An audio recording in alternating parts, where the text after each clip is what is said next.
Gen Videos presents E3 Access.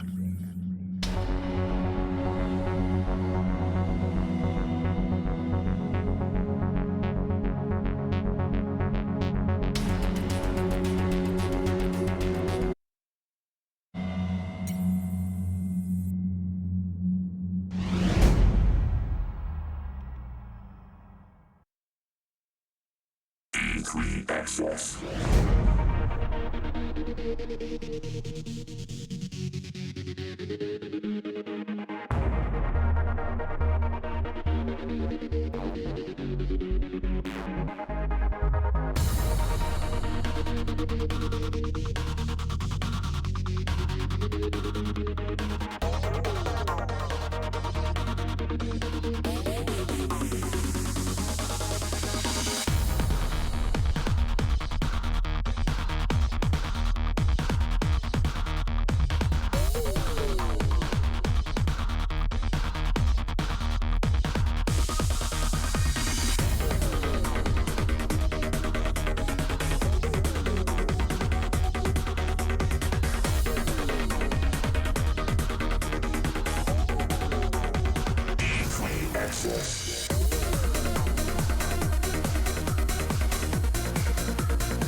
Sony PlayStation 3.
Said the best way to predict the future is to invent it.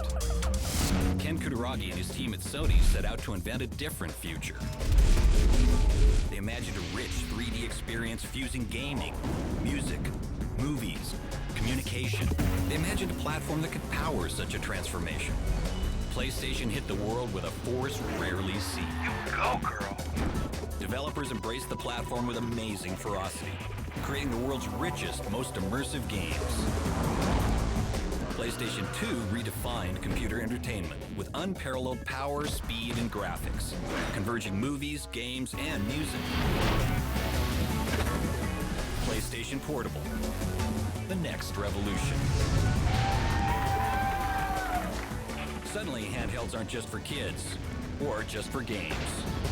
From a minor market into a major cultural force, PlayStation continues to invent the future. Live in the future.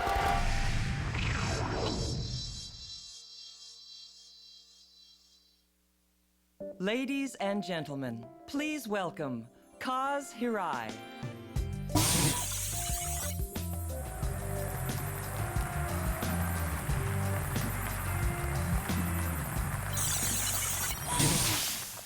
Good afternoon and welcome to the annual Sony Computer Entertainment E3 press conference.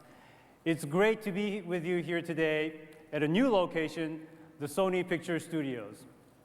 First of all, are you guys all excited about E3? Yeah! All right, come on, there are more than 2,000 people in this room. Let's try that again. Are you guys excited about E3? Yeah! All right, that's what I'd like to hear.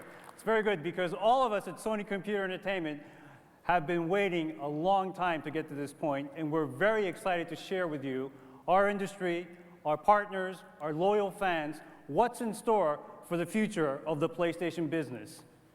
We have always attempted to do things differently at Sony, and our goal and vision for PlayStation has taken us to unprecedented levels of success and inspiration.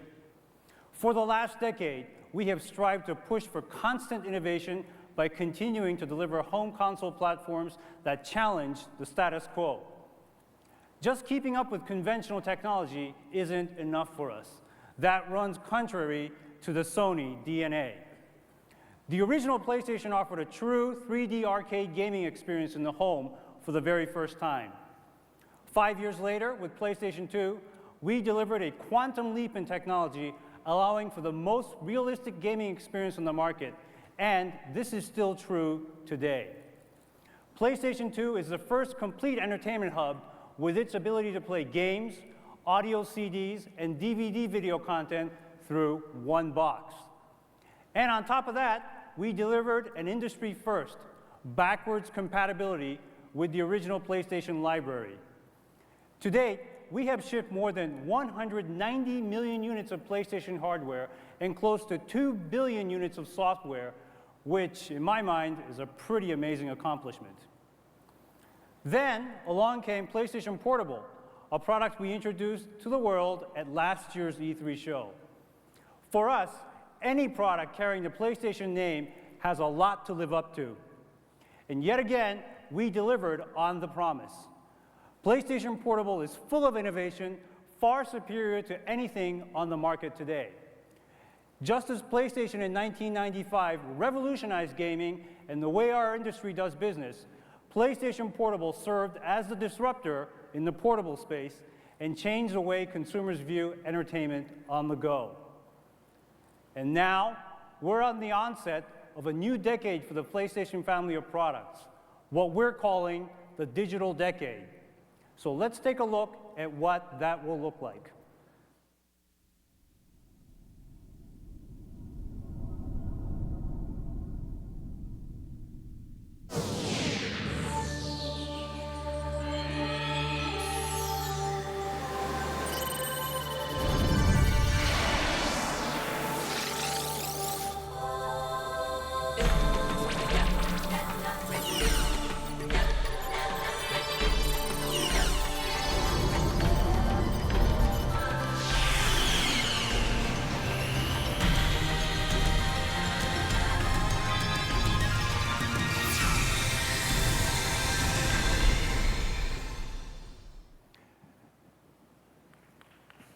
And now, here to outline some of our future. Ladies and gentlemen, please give a warm welcome to one of our company's founders, who is known in some circles as the father of the PlayStation, Ken Kutaragi.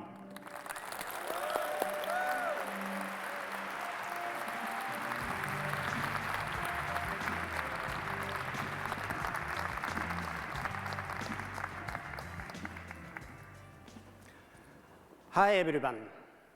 Thank you for sharing your valuable time with us today. Every time when I have a dream, I can emerge our next voyage. I can feel a breeze. And today, we are so excited to reveal our third PlayStation portable home entertainment system. So, PlayStation 3.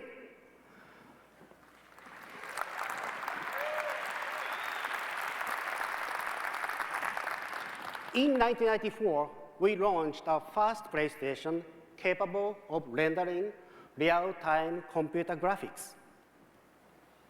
Technologies used in the original PlayStation might have been too advanced at that time for consumer products, But we challenged to integrate all of core technologies into a small box.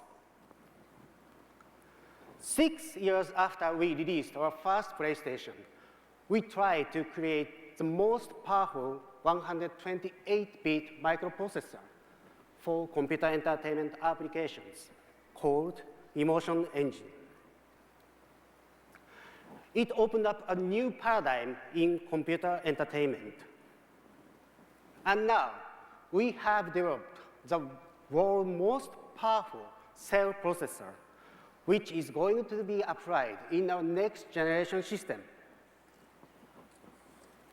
History of PlayStation was also a history to seek for the latest optical disc media for content distribution system. We employed CD-ROM media for our first system, which became a trigger to success. For PS2, our decision was to adopt DVD, which clearly popularized DVD movie format. In this sense, it will be a great chance to support Blu-ray disc for our next generation system. For storing the state-of-the-art program with bus-rich data, capacity is the key for delivering media. Blu-ray has 6 times bigger capacity than current DVD. We would like to accelerate this transition. As of today, PlayStations have achieved a cumulative 190 million installed base in homes around the world. It is a privilege that both PlayStation and PlayStation 2 have become the absolute #1 platform in the world. Within the last 10 years, over 13,000 titles were released for the PlayStation and PlayStation 2 format by number of publishers worldwide. These are very important assets for everyone. We are happy to announce that PlayStation 3 will have backward compatibility to enjoy these assets.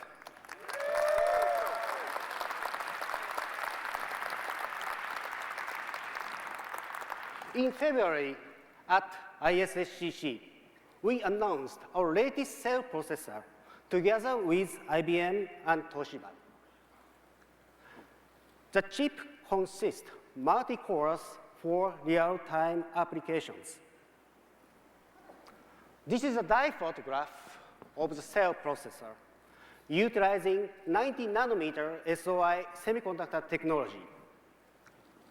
It contains 234 million transistors that boost supercomputer-like performance. Our team member, Jim Kell from IBM, has sent us a video message, so let's take a look at it. The Cell project has been the most important project in my career. It will have a lasting impact on the technology community and will start a new generation of products that will positively benefit the end users. The development of Cell is for uses beyond games. Its supercomputer attributes will revolutionize computer technology for a new interactive world. As we gathered specialists from IBM, Toshiba, and Sony, we shared the same vision and dreams. The whole team is very excited about the project goals. Even though at times it seemed like an impossible journey, the incredible power of this world-class team overcame the largest challenges to meet the goals. Even IBM, who helped pioneer computer and processor designs throughout history, feels lucky to have participated in this revolutionary project. This appreciation has been felt by the design team, architects, and engineers who all contributed to this great project. We are very excited and are looking forward to see all the new entertainment this chip will help create. Well, this chart shows 32-bit floating-point calculation speed by Emotion Engine at 300 megahertz, as well as Xbox 360 processor at 3.2 gigahertz, and the cell processor running at the same frequency of 3.2 gigahertz. Because of its massive multi-core architecture, Cell is more than 35 times faster than the Emotion engine and twice the speed of the Xbox 360 processor. This chart shows memory bandwidth between main processor and main memory system. With Rambus XDR memory technology, PS3 has 8 times faster memory bandwidth than PS2 and 3 times faster compared to the latest PC. Here is a chart that shows the latest supercomputer top 5. Current top supercomputer has 36 teraflops double precision floating-point calculation speed for massive computing applications. One of the typical applications for these kinds of supercomputer is movie rendering for special effects. Sony ImageWorks, which is a Sony Pictures Entertainment Group company, has piled a huge number of cluster servers for movie rendering through non-real-time operations. A total number of floating-point calculation speed has reached 10 teraflops. We are going to utilize such supercomputer-like performance in the real-time computer entertainment arena. These photographs are generated and synthesized by Cell processor-based system. With RSX graphics processor, PlayStation 3 will have almost total of 2 teraflops single precision floating-point calculating performance within the system. With that level of supercomputer-like calculation power, we can walk through or even log in seamlessly to both real world and computer-generated cyber world. These are the basic specifications of PlayStation 3. Cell will be running at 3.2 gigahertz for computer entertainment applications. Each cell has 8 SPEs, but for PS3, 7 SPEs will be activated. Each SPE has dedicated 256 kilobyte local memories. PowerPC-based core processor has 512 kilobyte L2 cache. RSX is a joint effort with NVIDIA, which has both latest PC and PlayStation capabilities. RSX is the world's most advanced GPU that can synthesize movie-quality graphics. It takes full advantage of the power and bandwidth of Cell. One of the significant advantages of RSX is its dual-screen outputs for 32:9 super wide aspect graphics or main and sub view application for gameplay. Each of the two screens has up to 2K by 1K resolution in 1080 progressive scan. For supporting a supercomputer-like horsepower, memory bandwidth and its size are crucial factors. PS3 has a state-of-the-art memory system. XDR has applied the fastest bandwidth to the Cell computing system and dedicated 256 megabyte VRAM system will enrich graphics expressions. As a mass storage system, PS3 will have a detachable 2.5-inch HDD slot. Bus bandwidth is another benchmark for real-time applications.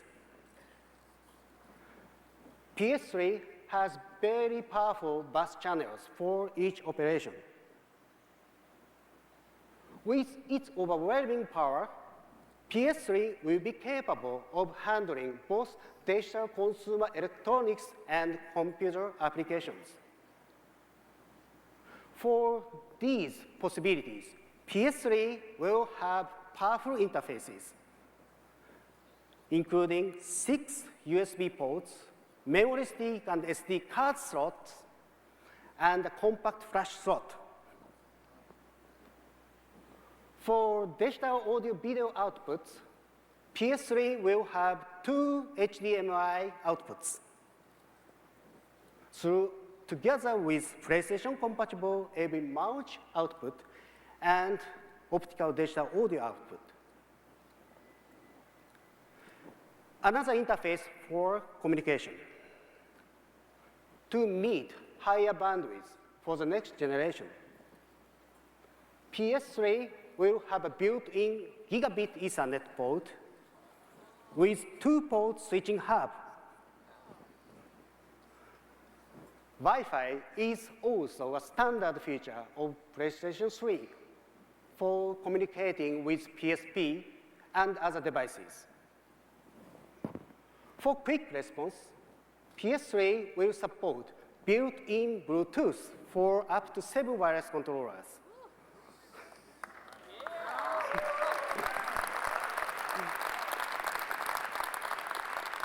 Inheriting the PlayStation gene, PS3 will support a wide range of optical disc formats, including CD and DVD, together with SSCD playability. And the next new media is Blu-ray disc, which contains up to 50 gigabytes on a disc. We are strongly supporting Blu-ray format for PS3 as a standard feature, and expect to play the same role as we did with DVD. Finally, in addition to games, PS3 will, of course, be able to perform non-gaming functions, such as digital music, movies, and photographs, even during gameplay. Video communication over the network or internet browsing can also be enjoyed simultaneously while playing games. PS3 truly is a system to be placed in the center of the living room in homes around the world.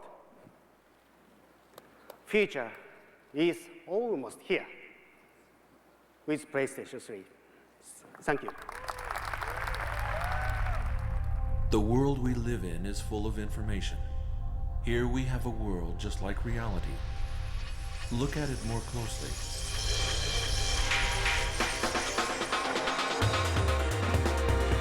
There is no concept of distance in this world.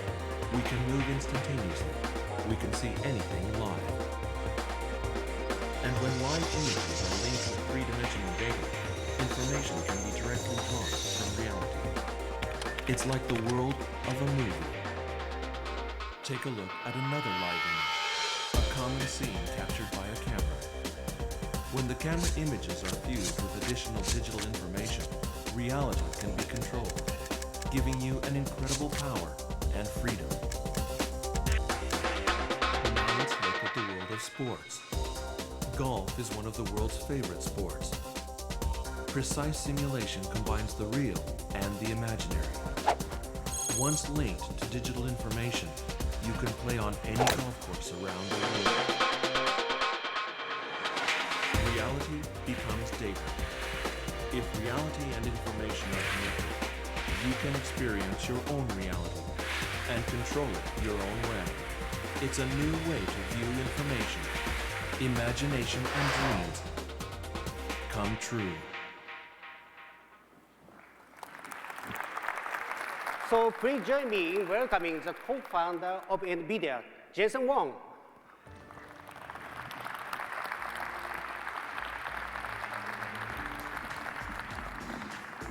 And thank you. Thank you, Ken. I'm delighted to be here. And I'm delighted to join you to announce clearly the most important digital consumer device to be built this decade, and one that you've so passionately worked on over the last 5 years. Our two teams share a passion for computer graphics. NVIDIA is home to a very large number of the world's most talented graphics design engineers. Over the course of the last 12 years, we've dedicated well over $1 billion in R&D to advance this technology, created over 1,000 patented technologies, including one of the most important contributions we've made to the computer industry, the programmable shading processor. Today, you can find NVIDIA's GPUs standard in the highest performance computers and the most graphics demanding workstations around the world. So you could imagine how excited we were when Ken invited us to partner with him to build the PlayStation 3 GPU. Ken had 3 very lofty goals. First, to build absolutely the most advanced GPU the world has ever seen. Second, to truly make it possible to synthesize movie-quality graphics in real time. And third, to understand and completely utilize the awesome processing power and throughput of the cell processor. Now, these are daunting goals. The fundamental challenge of graphics, of computer graphics, is that tension between beauty and speed. The x-axis represents the speed of graphics rendering. The y-axis represents the beauty, or the image reality, of the rendered image. Movies are clearly beautiful and fantastic to look at, but they take hours and hours to render on farms of CPUs. Game consoles, on the other hand, are lightning fast, 60 frames per second, knee-jerk reaction, but clearly doesn't come anywhere close to the image quality that you see in movies. Computer graphics technology used for movies is called shaders, programs that run on farms and farms of servers. It takes hours and hours to render each pixel and each frame. The technology of computer consoles, game consoles, is called texture mapping. Fast, but limited. Our goal with the PlayStation 3 graphics is to overcome this fundamental barrier and bring movie-quality images to game consoles at 60 frames per second. Our solution is the RSX, Reality Synthesizer. There are so many new technologies that are introduced in the RSX, and it will take years to describe. It is the culmination of over 1,500 man-years of engineering. There are 4, however, that are extremely important in the next generation of game consoles. First, the heart and soul of the RSX, the programmable shading processors. The RSX can process 136 shader operations simultaneously in one clock. Second, 128 bits floating point pixel precision.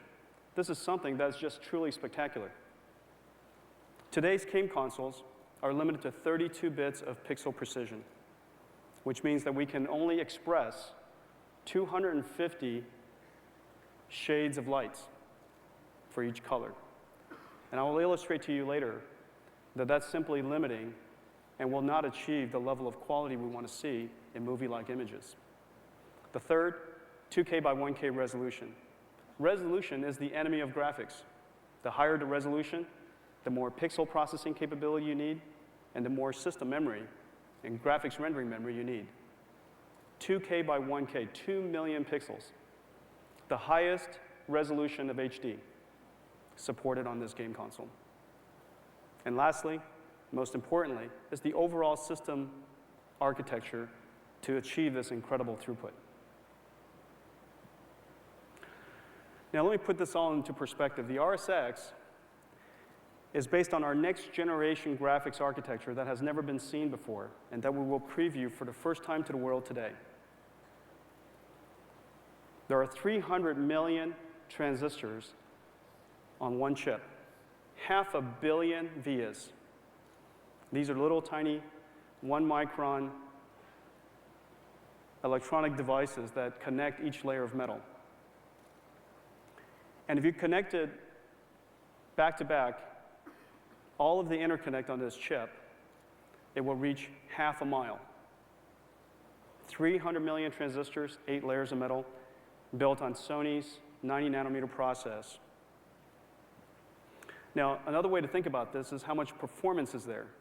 The RSX has twice the performance of the GeForce 6800 Ultras, the highest performance GPU in the world today. Each one of these GPUs retail for $500.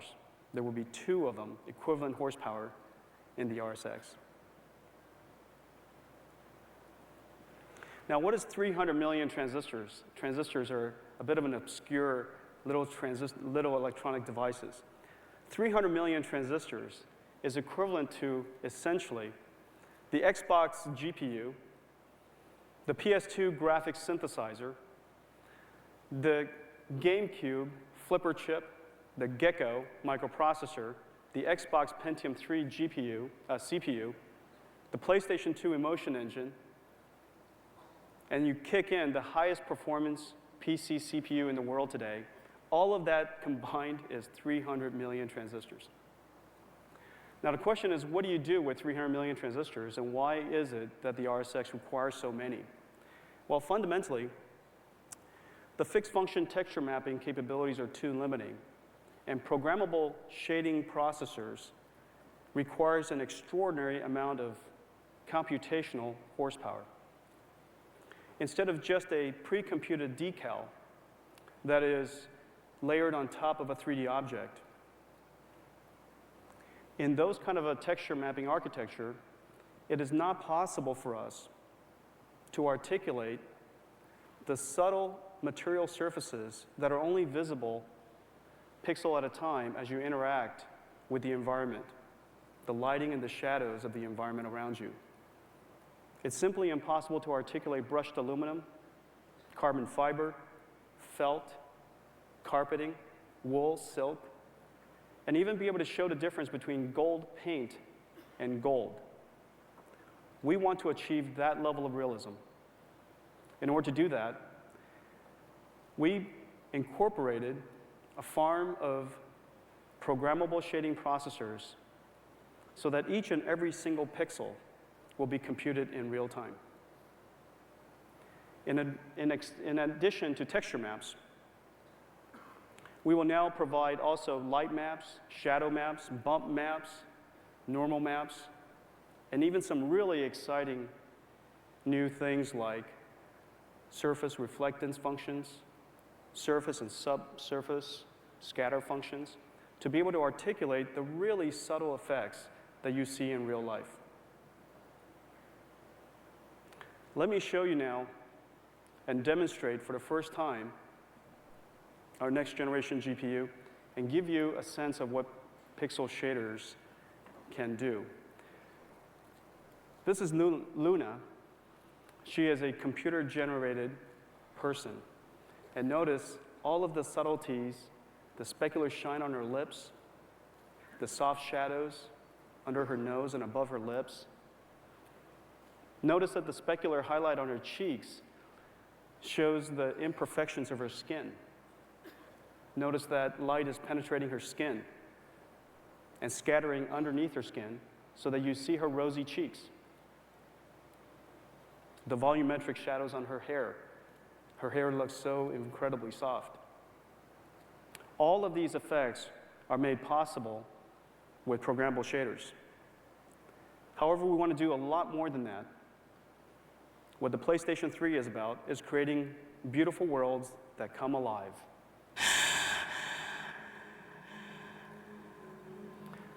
In addition, the programmable shaders are articulating her skin, the skeletal structure, and her muscles underneath in order to express the subtle emotions.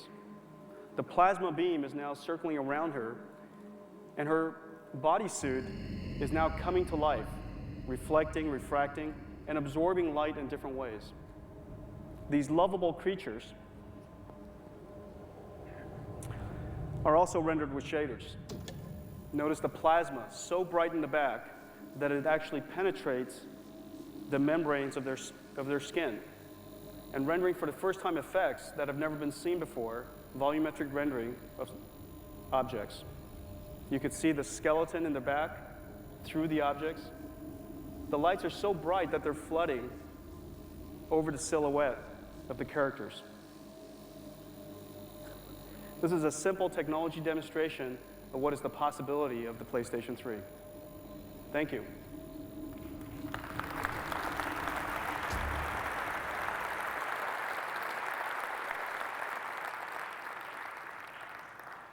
Luna is beautiful enough to fall in love with. Now, the second most important, in addition to the ability to be able to articulate the surface material, we also need to have a color format and color precision that can express the incredible subtleties that we're going to be able to render. Today's computer systems are limited to 32 bits. I want to show you some imagery that is courtesy of Paul Debevic at University of Southern California, and one of the leading experts in a technology called high dynamic range. 32 bits can only articulate 250 tones of light, and yet our eyes, and certainly my eyes right now, I can see 50,000 to 1 contrast. So in the brightest of lights and the darkest of shadows, our eyes still have the ability to see deep and subtle details. In order to be able to articulate this level of realism, we need to take our color format to floating point. With the RSX, we're introducing 128 bits with floating point precision for each and every single pixel. Let me show you the effect of that. On the upper side is the original image, both of which currently look the same. On the top, we're going to show you 32 bits accuracy, and on the bottom, we're going to show you 128 bits of high dynamic range pixel precision. As we make the lights brighter, notice that the top is starting to wash out, and it's simply because it doesn't have enough precision to deal with the brightness of light. The details through the window are already essentially lost. If we make it even brighter, notice that it's completely washed out. The benefit of 128 bits of pixel precision is clear. However, the amount of electronics and the amount of horsepower necessary to do so and deliver that capability in real time is staggering. RSX will bring that to the game console world. Resolution. This is the digital era. Digital displays are getting higher and higher in resolution. PlayStation 1 was introduced during the time of NTSC and TVs, 320 by 240 resolution. The PlayStation 2 was the first entry into digital displays and has a resolution of 720 by 486. The PlayStation 3 is going to bring 2 megapixels to real time. Now, 2 megapixels, that is the resolution of movies. It is the resolution you're currently seeing broadcasted to you right now. Having this level of resolution on your TV screen at home is going to be absolutely spectacular.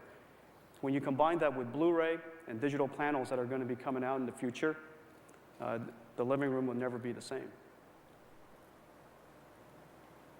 And lastly, and most importantly, is the overall system performance. Putting it together, the first thing you notice is the bandwidth of the bus between the cell processor and the RSX, 35 gigabytes per second. That's 7 DVDs in 1 second.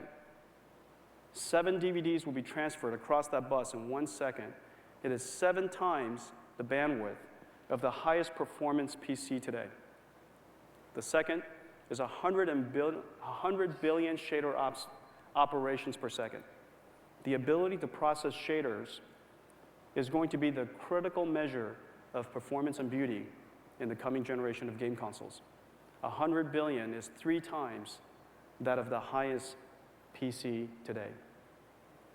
51 billion dot products per second. A dot product is the fundamental and one of the most important calculations in 3D graphics. The highest performance Pentium 4 can perform 3 billion dot products per second. 51 versus 3, 2 teraflops. Over 120 times the performance of a Pentium 4. And of course, 512 megabytes of graphics render memory.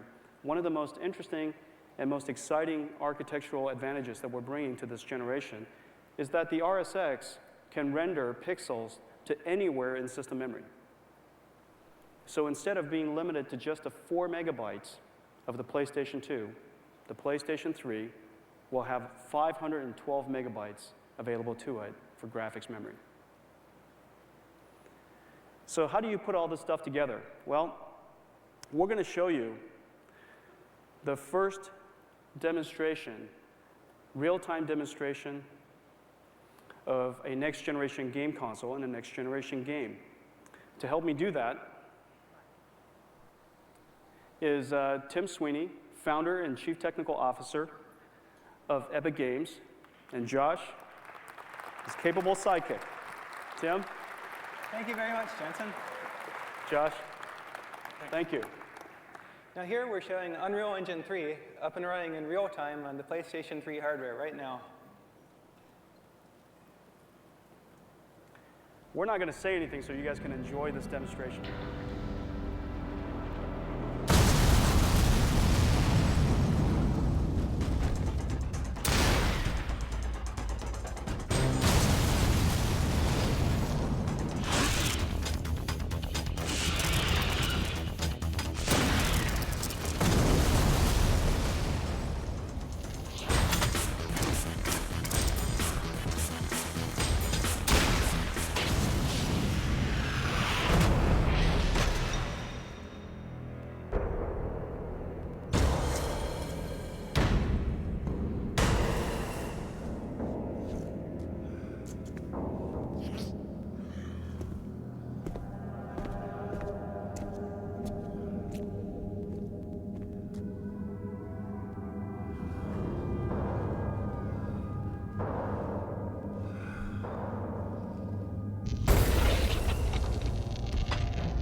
Wow, there is no way that is real time. Tim, there is just absolutely no way that's real time. You're going to have to prove it to the audience. Okay, now we'll run through the same demo and take over controls so Josh can actually navigate through the environment and see what we have here. And here we have a 720p high-definition screen being rendered with per-pixel lighting and per-pixel shadowing. With shaders, they're more than 200 times more complex than was possible in the previous generation. Wow. So here we see a floating point render target with very high dynamic range lighting everywhere. Per-pixel lighting and shadowing and all of the effects that you've seen in previous generation movies are now being done in real-time games now today with this generation. And the high dynamic range is what makes it possible for us to see the incredibly bright highlights while still seeing the details of the shadows. Oh, exactly. It's the real difference between what's been seen in video games before, where you had 8-bit graphics, versus what you see in film, which is very, very high definition. Now tell us, Tim, how long has it taken you guys to develop this game for on top of the PS3 dev kit? Well, amazingly, we got the first PlayStation 3 hardware only 2 months ago. So what you see here is just 2 months of work bringing Unreal Engine 3 up and running. And this was so fast because we have a lot of experience with PC development, and all of that knowledge was immediately applicable to PlayStation 3, which has a very nice development pipeline, OpenGL-based, CG shading language-based, and all standard-based, and very easy to write for. Mm-hmm. That's terrific. This is really awesome stuff. Thank you, Josh. Thank you, Tim.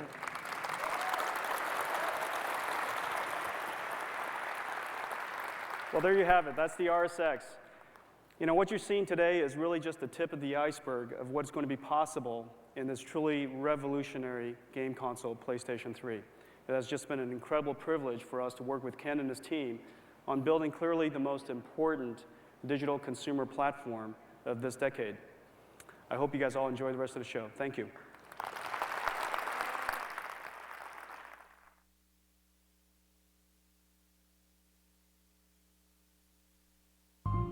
Ladies and gentlemen, please welcome Masa Shatani.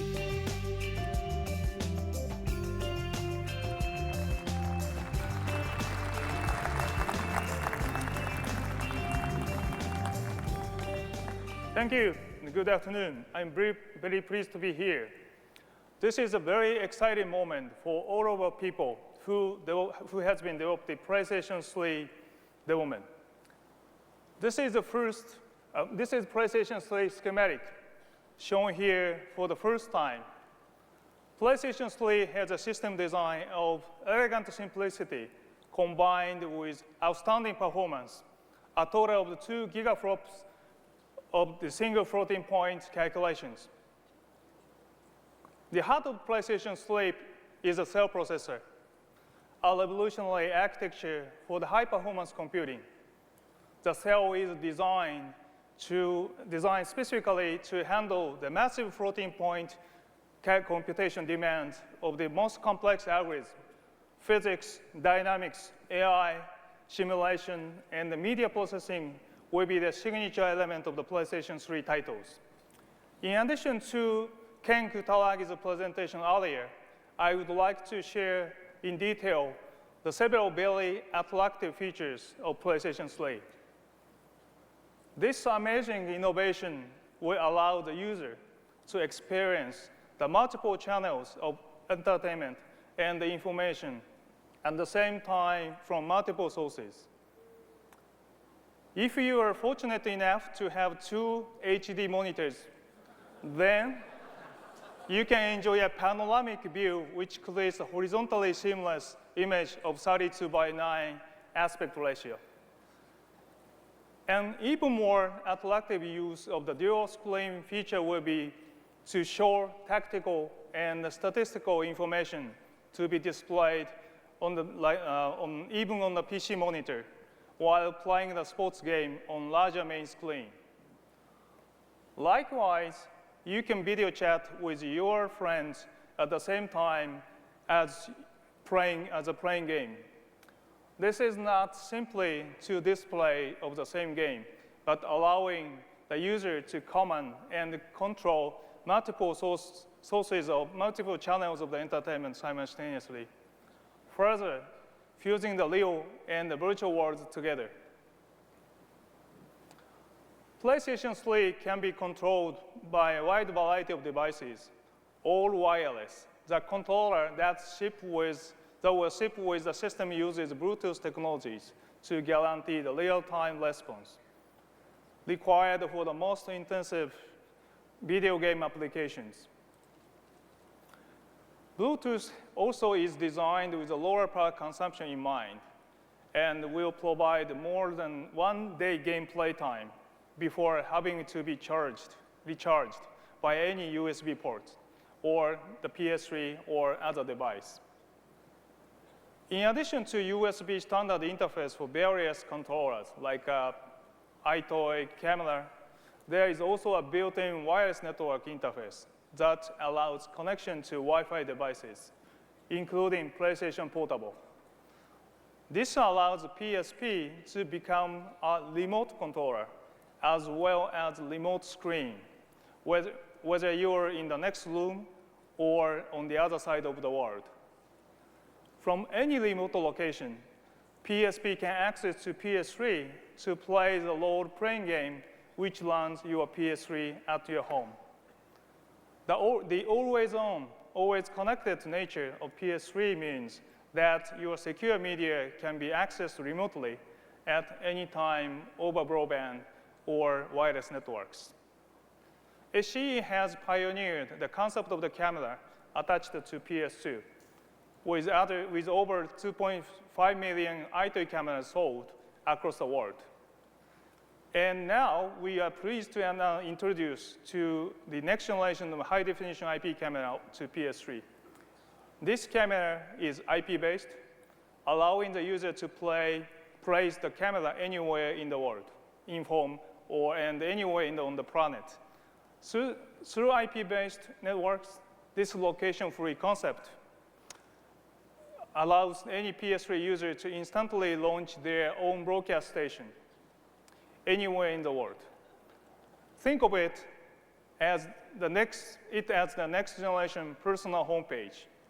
Rather than simple text and still images, I could provide my own high-definition video news and information live or archived from hard disk drive.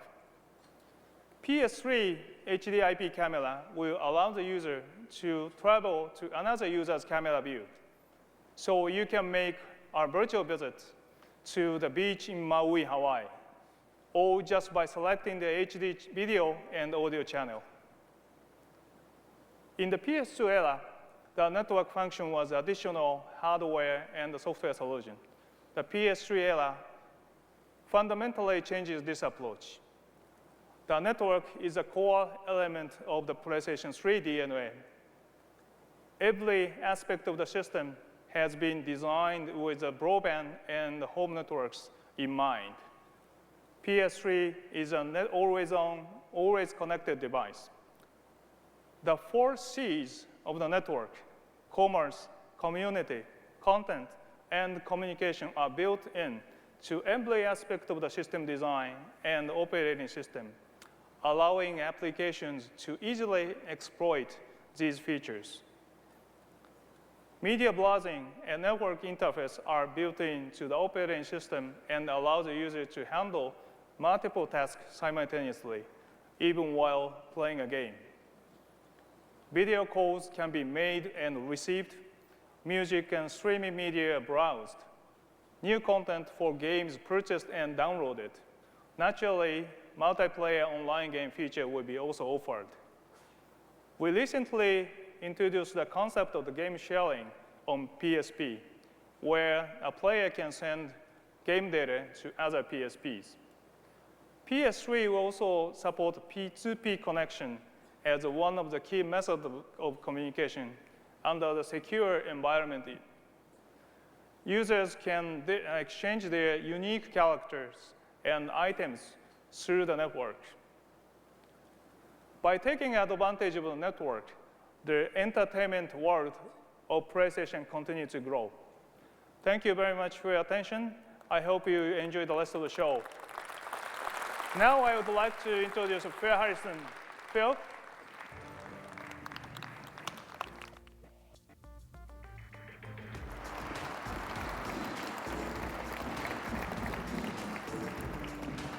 Good afternoon, ladies and gentlemen. Thank you, Masa. It's a great pleasure to be here. One housekeeping notice. I've just been asked to point out that although we are running a little bit late and behind schedule, we have an amazing surprise at the end of the show. So please do make sure you stick around till the very end. So anyway, why am I here? Well, over the next few minutes, I'd like to take you on an illustrated journey. I'd like to take you through some illustrated, creative and technical examples of what the machine is capable of. I hope that what follows will give you an idea of the enormous potential that is unlocked by PlayStation 3.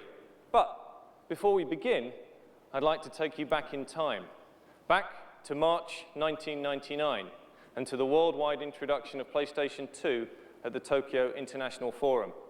We showed a demo of a duck that became famous for showing off the capability of PlayStation 2 and the emotion engine and graphic synthesizer. It was also a lot of fun, why don't we remind ourselves of what that looked like 6 years ago?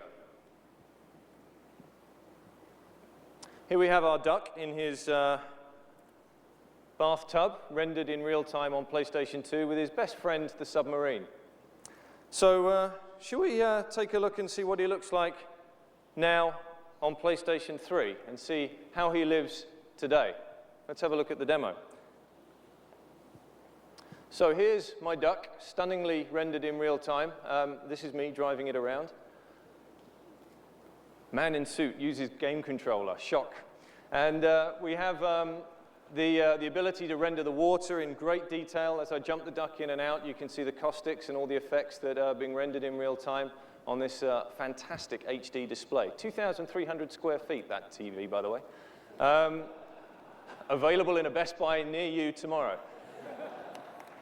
So, I do think our duck might be a little lonely. So let's introduce a couple of friends to him.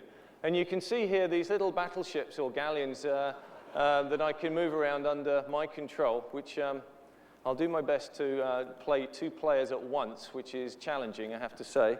And you can see that as I move around the camera, the cloth dynamic is being damaged by the cannonballs in real time, and everything is working in real physics. But I still think our duck's a little bit lonely, don't you? Let me add a couple more ducks into the simulation. So here you have all the physics working and all the collisions and all the dynamics and all the fluid simulation. But he's still a little bit lonely. I think he still needs more friends. So let's stick in a couple more here. And this gives you an example of the overwhelming performance of PlayStation 3 and everything that you can do. Some of them are so happy to leave the bath, they jump out. But I don't think that's enough ducks. I don't think you can ever have enough ducks. And for the technically minded amongst you, this demo uses LOD, which is lots of ducks. Ba-boom. Ah, it did work. Right, now, you think that's impressive, you think that's amazing. We can do more. And to help illustrate what else we can do to this particular demo, I'm going to ask Dr. Richard Marks to join me on stage, the creator of iToy. Come on, Richard, come and join me. Come and move over there, and I'll get this set up for you. So, what do we have here today, Rick?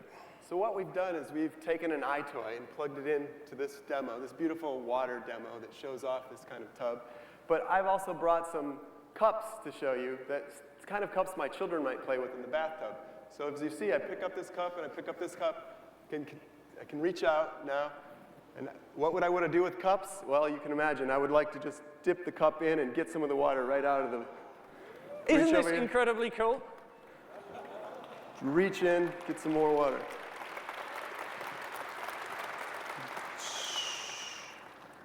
Get some water and throw it across the room.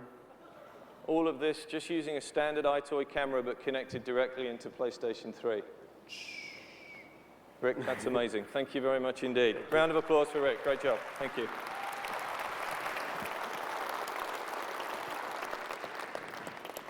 When we introduced PlayStation 1 to the creative community back in 1993, one of the real-time demos that we showed had a large number of balls bouncing around the screen.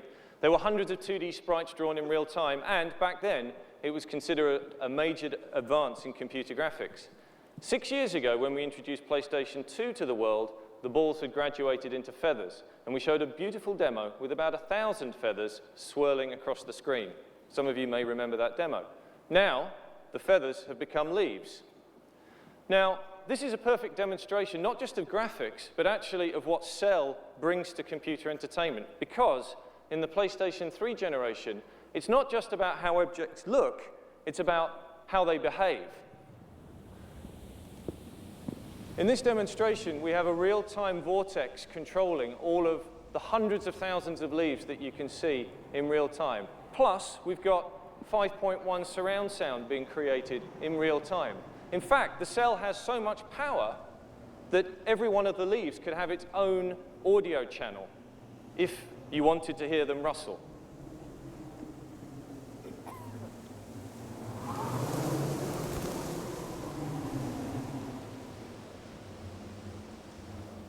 Another example of the tremendous computational power of PlayStation 3 is shown with this next demonstration.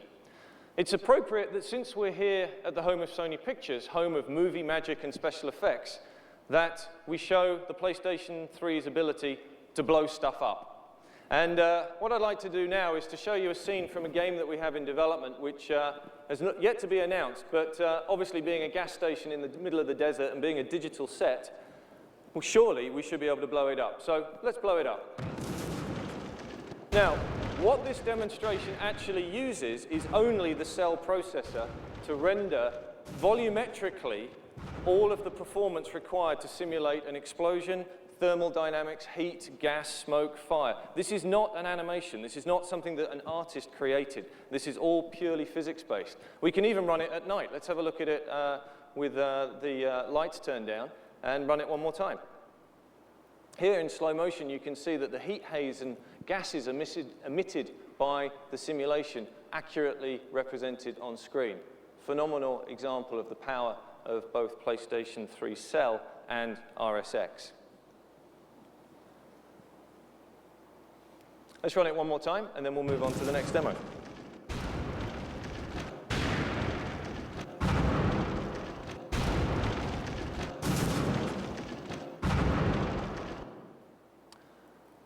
It's a fantastic presentation.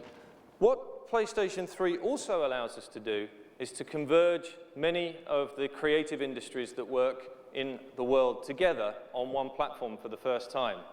And to help demonstrate this, we turn to our friends at Sony Pictures Imageworks, the Oscar-winning special effects wizards from the movie Spider-Man 2.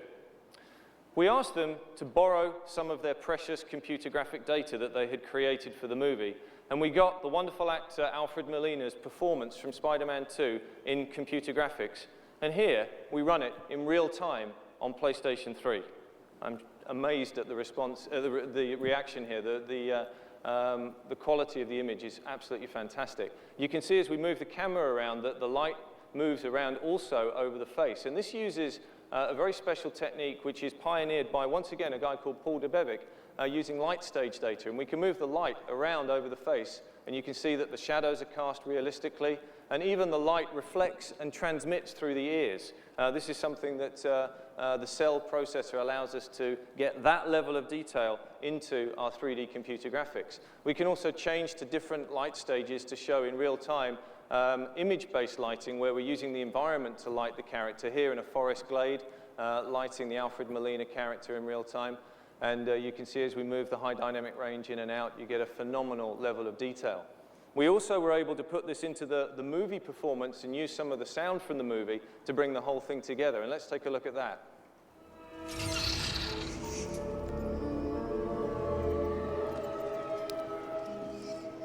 Something in my head.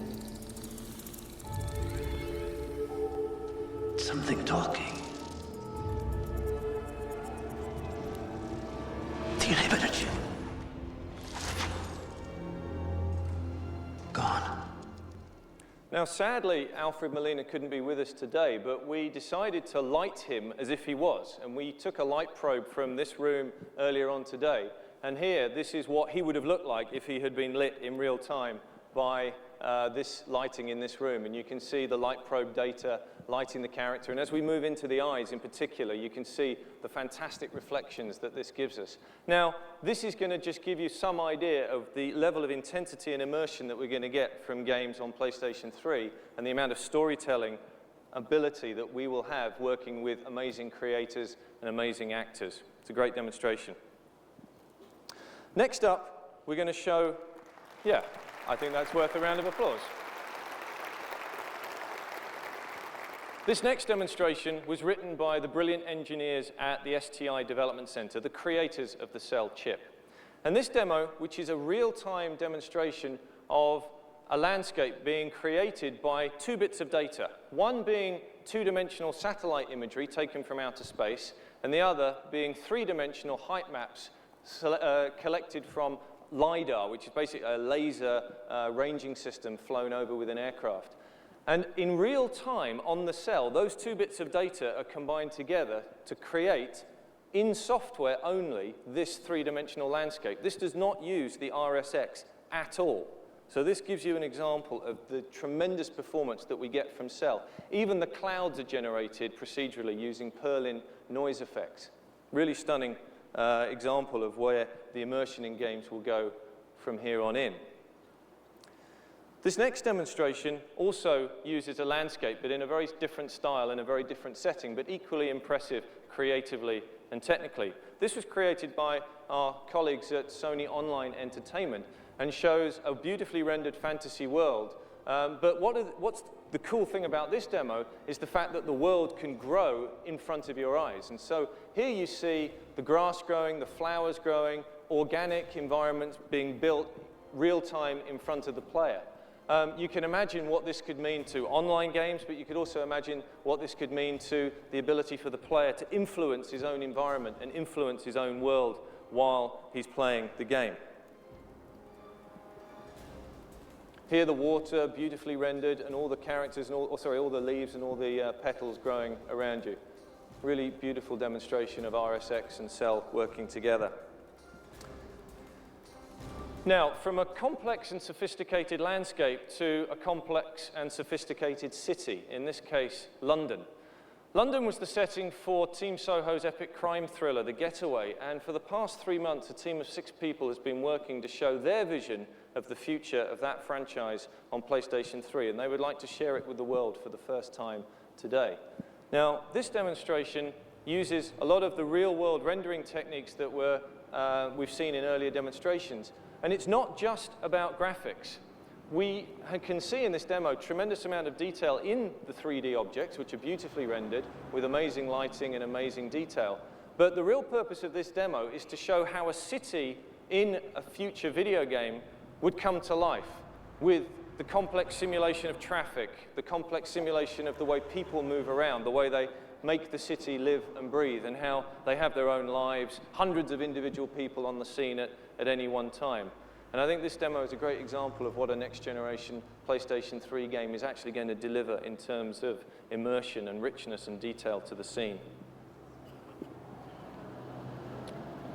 The eagle-eyed amongst you will notice that all the cars have the same license plate number, but this is only a bug you discover when you fly halfway around the world and show it to the world. So I apologize for that, but you can see beautiful high dynamic range lighting here in the scene. Really a good example of what we're going to see for the future. Now, the next vision piece that we're going to show shows how multiple forms of entertainment can share the same technical and creative DNA.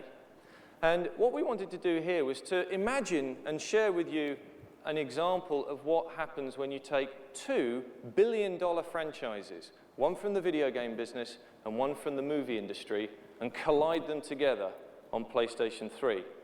I think this demo needs no further introduction. Let's take a look.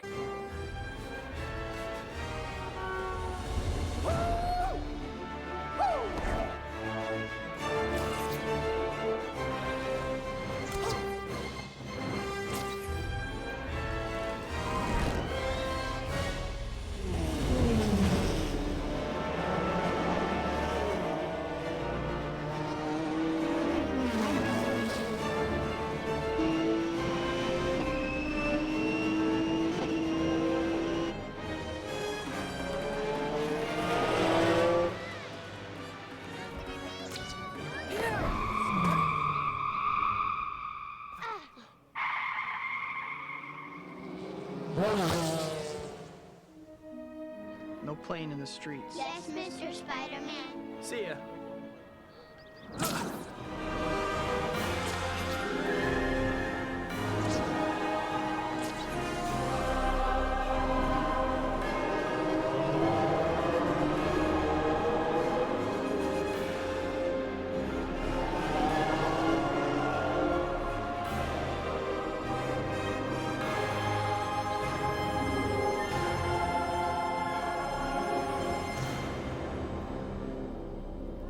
That's amazing, isn't it? Can you imagine what Sam Raimi and Kazunori Yamauchi would create if they got together to form a new project? But I should be at pains to point out that that is not the next game from either PDI or the next movie from Mr. Ramey. So anyway, while we're in the world of movies, let's show an example of the cell's ability to decode high-definition streams in real time. Now, as many of you know, the current most powerful PCs on the planet struggle to decode just a single stream of HD. But here on PlayStation 3 Cell, we can decode 12 simultaneously. And we can select any one of them to become the main full HD screen. And this is an example of how you could navigate multiple HD streams simultaneously, coming off Blu-ray disc or coming off a network. And I think gives you just a taster of what media navigation in the future is going to look like. Now, as Masa was sharing with us earlier on, media navigation is at the heart of PlayStation 3's operating system DNA. And this next demonstration gives you another example of how media can be browsed on formats of the future. Here, the cell is decoding 1,000 media thumbnails simultaneously. Now, these could be movie data, game data, could be your family photographs. It could actually be your friends on video chat anywhere in the world. It could be the IP camera anywhere in the world. So, that's it for the show and tell. And as I think you can see from the demos that we've just seen, PlayStation 3 delivers astounding performance and creative possibilities to the development community. Right now, all around the world, game developers are hard at work making this potential become reality. And here to tell you more about the games that will make PlayStation 3 come alive, I'd like you to welcome back Kaz Hirai. Thank you very much.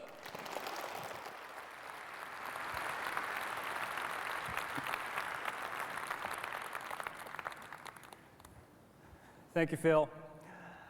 As you heard from Ken Kutaragi, Masa Tatani, and Phil Harrison, PlayStation 3 is set to deliver the quantum leap the industry expects to help us lead the digital decade.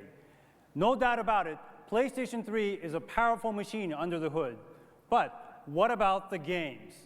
Our development partners have been diligently working with PlayStation 3 architecture for some time in order to deliver the type of gaming experience that consumers will expect from the next generation, and they have prepared some pretty exciting stuff to share with you today. So first, it gives me great pleasure to introduce this company back to our stage again this year. They have been a staunch supporter of the PlayStation format over the years, and we are truly inspired what they have produced on the PlayStation 3 so far. So ladies and gentlemen, please help me welcome back Electronic Arts Chairman and CEO, Mr. Larry Probst.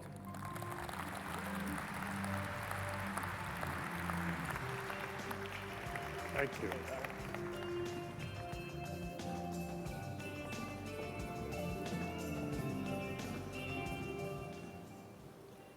Thank you, Kaz. The history of the PlayStation has been marked by great games for the consumers and for the incredible opportunities that Sony Computer Entertainment has created for game developers. In 1994, EA signed on as a charter member of the PlayStation 1 team. Then in 1999, we made a huge bet. We passed on some other platform alternatives and dedicated our worldwide studios to supporting the PlayStation 2.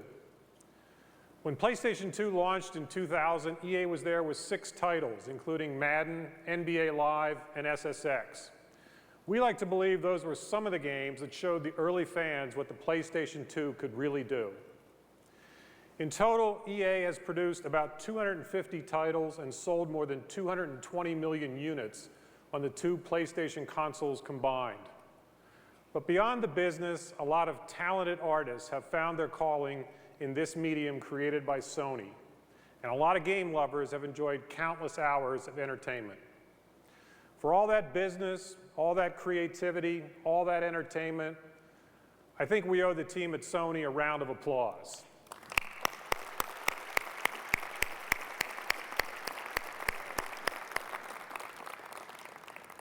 Today we're in transition, preparing for the PlayStation 3. At EA, we like to say transition is our friend. It's challenging, but it always results in dramatically better games and bigger markets. How much better will the games be? Rather than telling you, I brought someone who can actually show you. Let me introduce the general manager of EA's Chicago studio, Kudo Tsunoda. And Kudo is also the executive producer of Fight Night.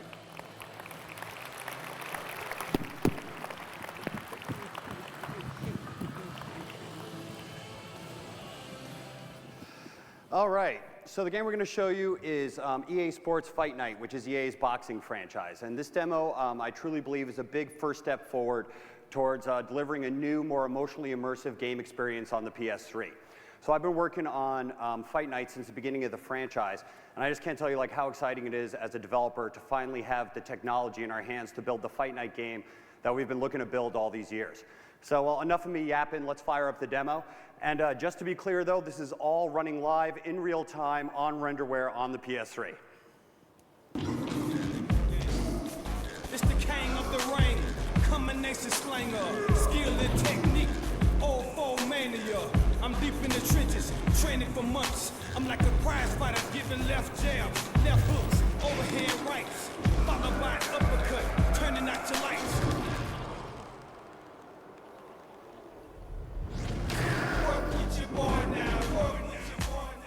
All right.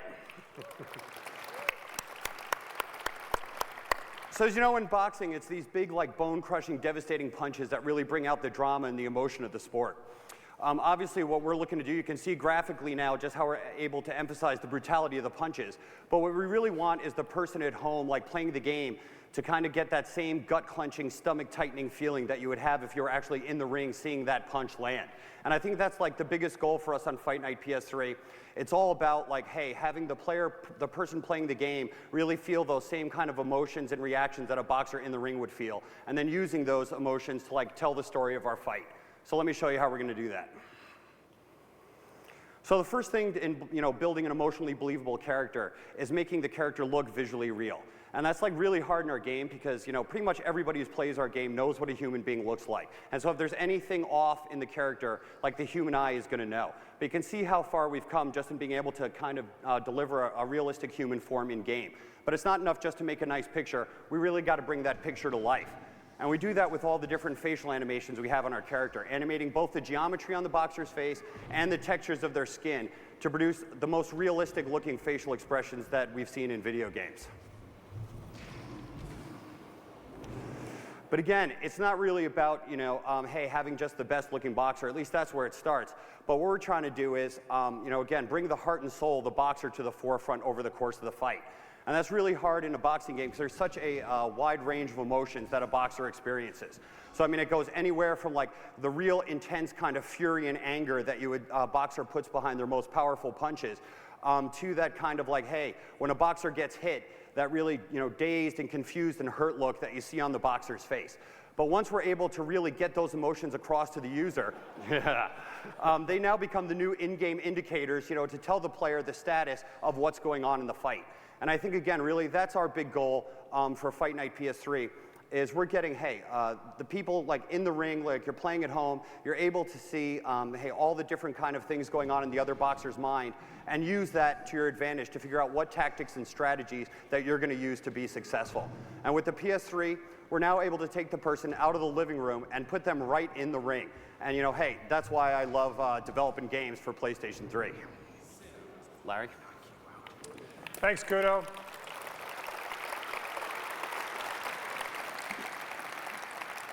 Fight Night 3 looks amazing on the PlayStation 3. At EA, we're making another big bet. We think PlayStation 3 is going to change the world of entertainment, and the EA studios are 100% committed to help make that happen. Kutaragi-san, Kaz, Andrew, and Jack, thank you very much.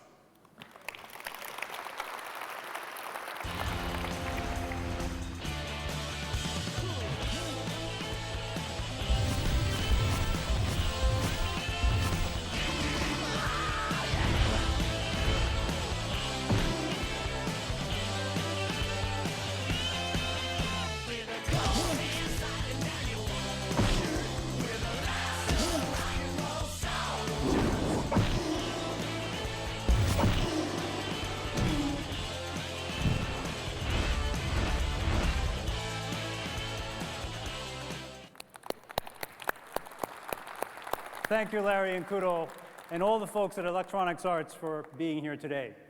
As always, your products continue to push conventional boundaries. Thank you very much. Now, we're pleased to have with us a company known across the globe as the greatest storyteller in the role-playing game category. Their leading franchise, Final Fantasy, has sold more than 60 million copies worldwide. To get a sense of how Square Enix views next-generation development, it is my pleasure to welcome the company's president, Mr. Yoichi Wada.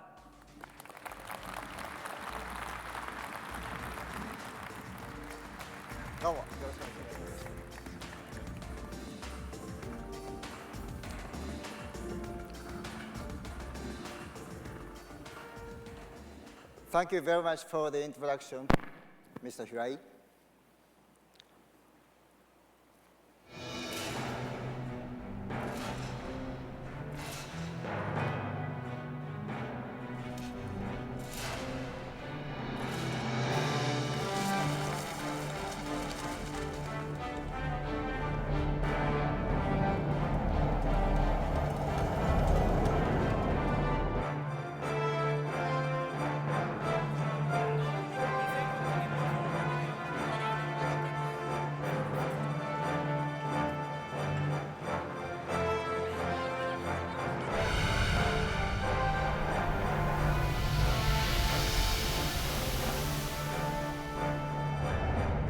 ディスが落ちたとなると、アルケイディア軍のダルマスカ侵攻を妨げるものは何もありません。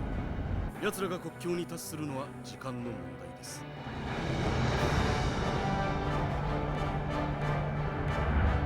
ガレテアの壁をそなた。ありがたき幸せ。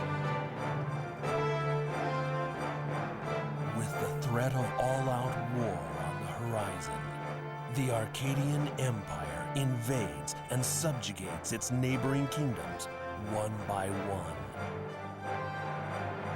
Dalmasca, the stage on which this tale is set, is one such kingdom. さあ、坊主！観念してそいつを俺に渡すんだ。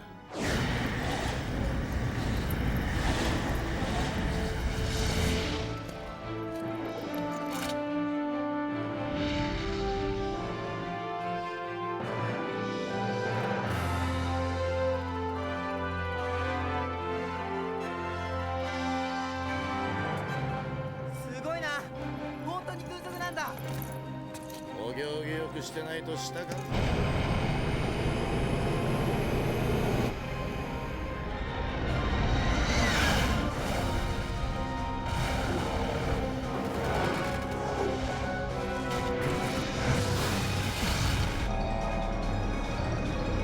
ラマラスタ市民諸君、帝国が憎いか、この私を憎んでいるか。私は逃げることなく憎しみを受け止め、背負い、そしてダルマスカを守ろう。まだだ、まだ魔法障壁がある。これは私の償いである。ラスラ様。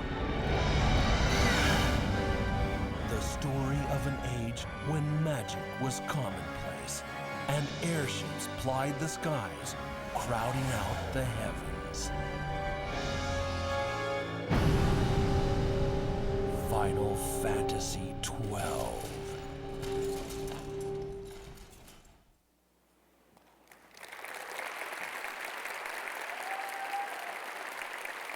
The images you just witnessed are from Final Fantasy XII, currently planned for North American release in the 2006 fiscal year.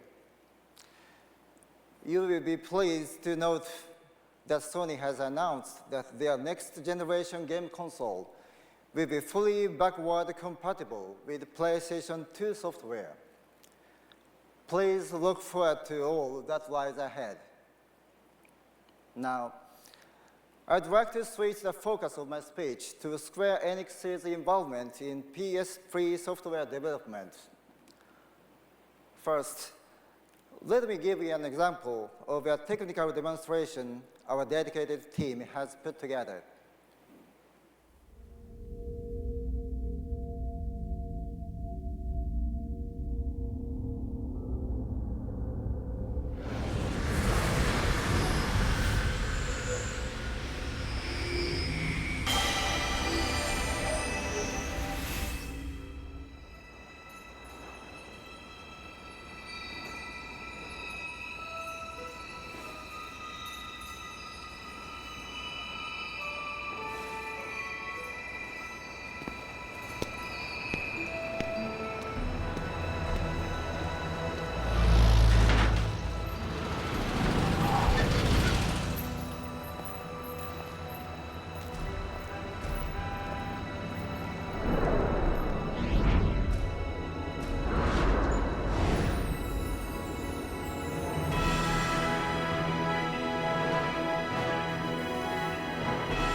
The images you just saw are from Final Fantasy VII. Thanks to the PS3's powerful surf processor, our acclaimed classic has never looked better. Please note that you have seen is merely a sample, and we currently have no plans on releasing a remake of Final Fantasy VII. However, Square Enix is committed to fully backing Sony's new console. Plans to bring the Final Fantasy series to the PS3 are just beyond the horizon. Thank you very much.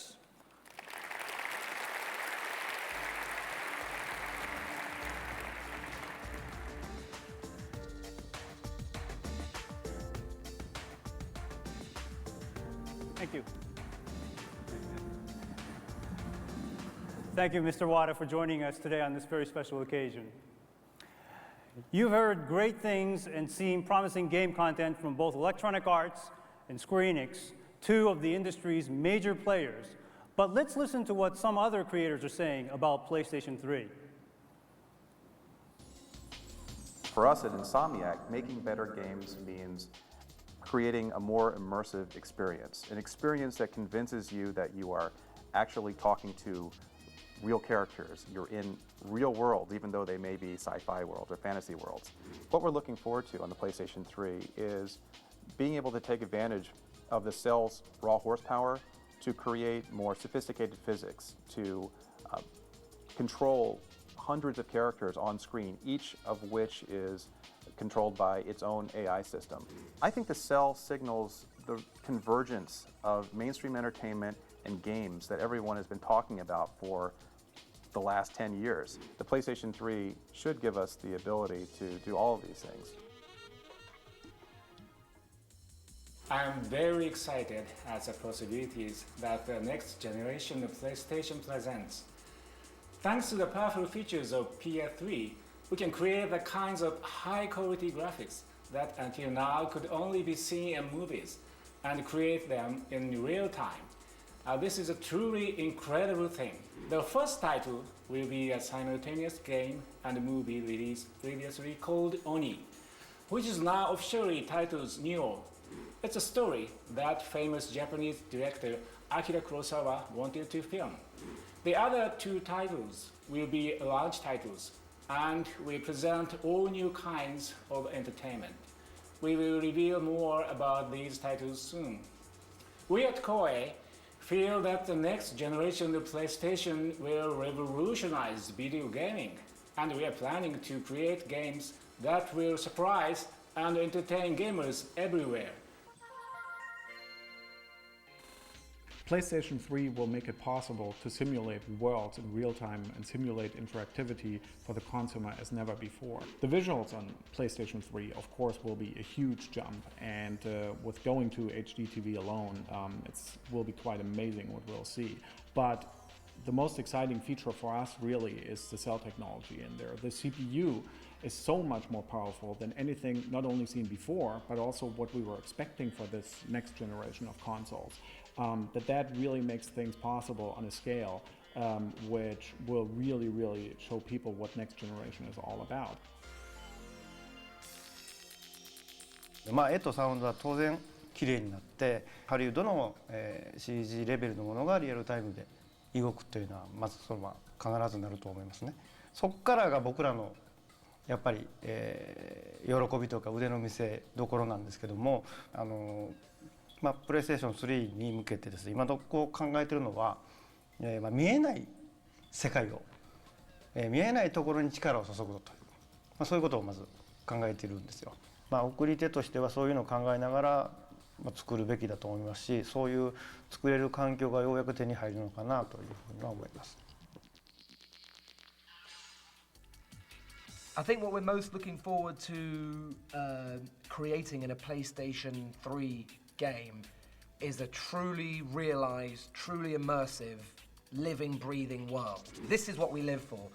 You know, every 5 or 6 years, this amazing company like Sony comes along and gives you this wonderful new piece of equipment that allows you to start unlocking your visions and unlocking the dreams that you've been having for however long. With Cell and with PlayStation 3, we feel very excited and very confident that we're going to be able to absolutely push the limits of what can be created and the experiences that we can immerse our audience in. We really know that we're going to be able to go to the next level in terms of realistic simulations and realistic immersions combined with incredible narrative, incredible storytelling, and those two components combined are what are going to create the experiences of the future.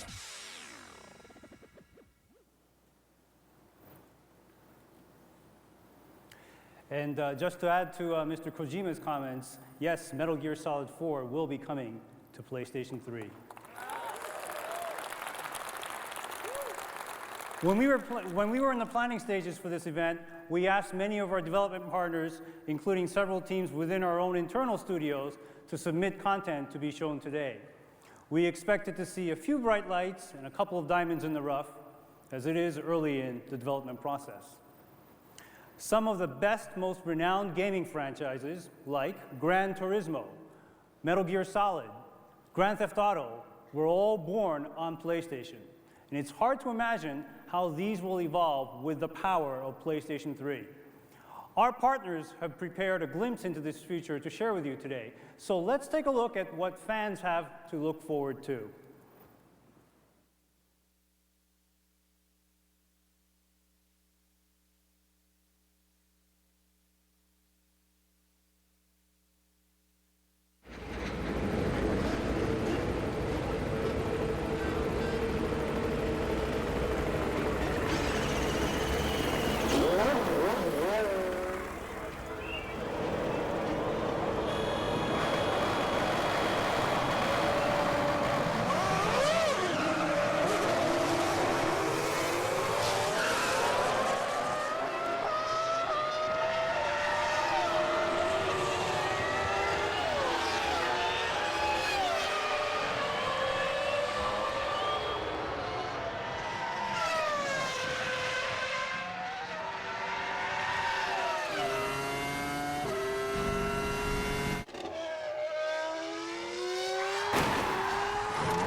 All right.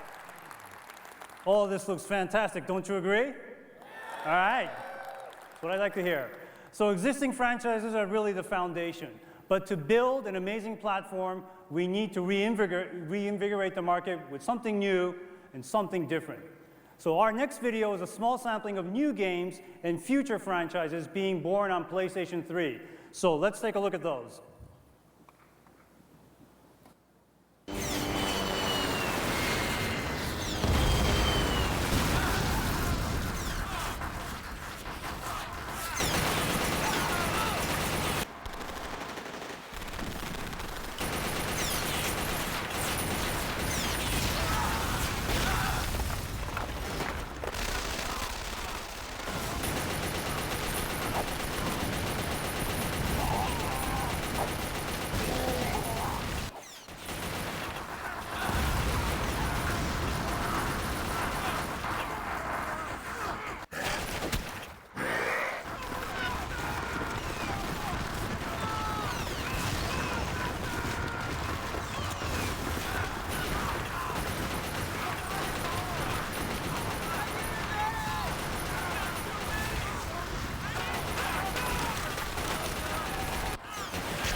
There you are. Okay. You're ready? Yes, let's go.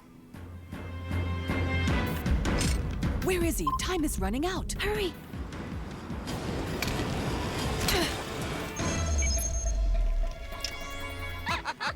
funny.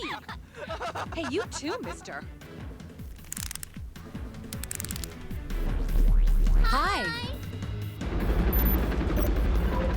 How's it going out there? Target in sight, all according to plan. So boring. Okay, let's switch to our plan. Roger. We'll go in, but keep an eye on us, okay?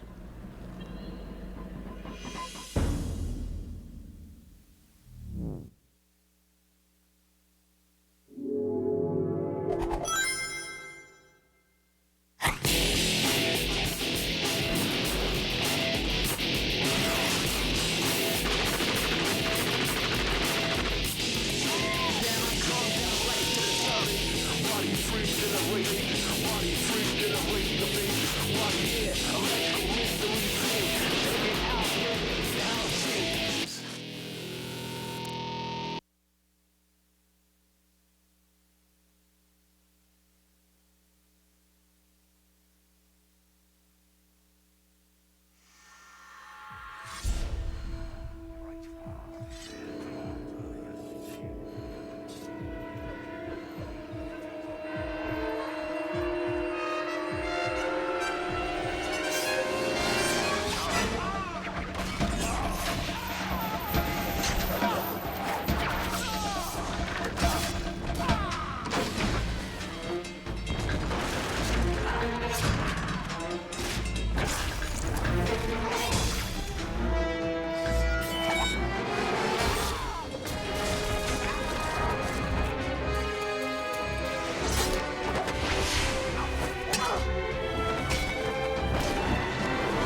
So a lot of new exciting titles to look forward to. Ladies and gentlemen, please welcome back Ken Kutaragi.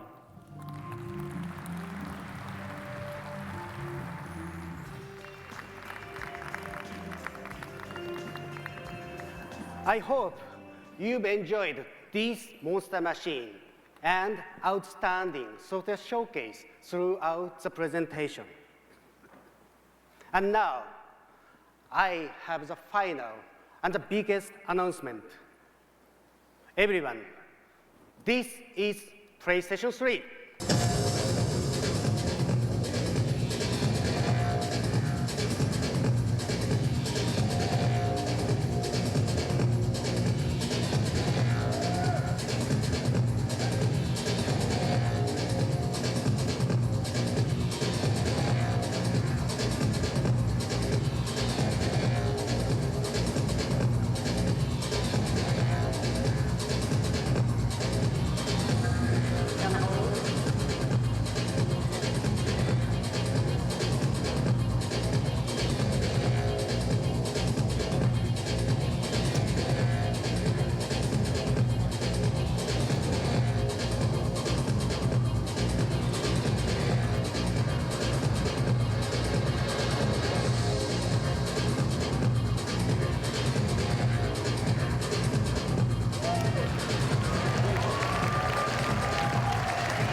Congratulations. Yeah.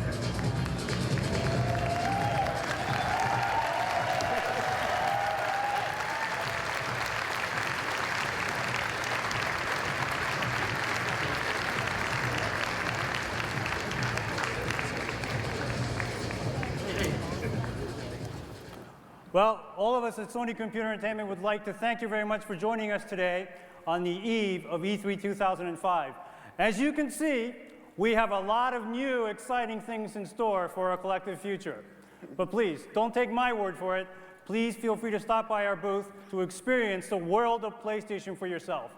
Thank you, and enjoy the show.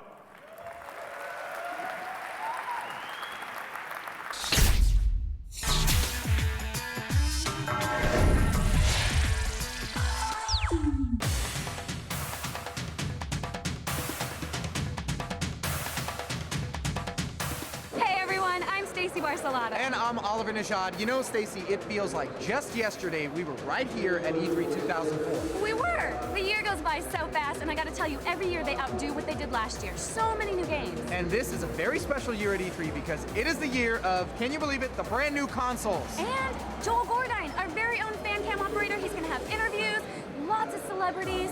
You know, he's also gonna have two, not one, but two cameras strapped to his head, so you gotta check back. He's gonna get in a ton of trouble. Behave yourself, Joel. And that's not it. We've got another surprise for you. While we're out hitting the floor, our own King Kong of audio, he's gonna be voicing stories. Brian, isn't that right? That's right, guys. I'm stuck here in a dark sound booth with no video games. Thanks. Yeah, see what we mean. All right, everybody, we're gonna kick off, and we're gonna start the action right now. Oliver, I'm gonna head to the South Hall. Where are you headed? I'm headed over to the West Hall, so listen, you guys, check back with us often and prepare to get floored at E3. Let's go have some fun. Let's go. When it comes to Sony's booth, money, it's no object. Take a look around. They've got the equivalent of 6 movie theater screens, and they hauled in over 1 million pounds of equipment. So sit back, relax. We are gonna take you on a tour of Sony's hottest titles.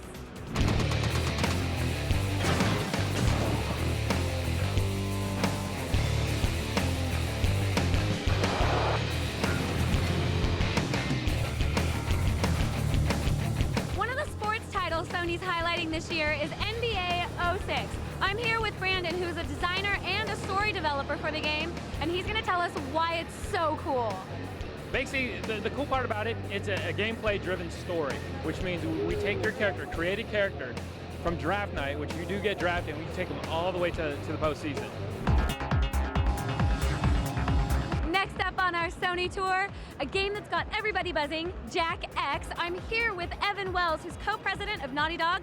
He's going to tell us why there's so much buzz around this game. Well, Jack X is the latest edition of the Jak and Daxter franchise, which has sold over 7.5 million units worldwide.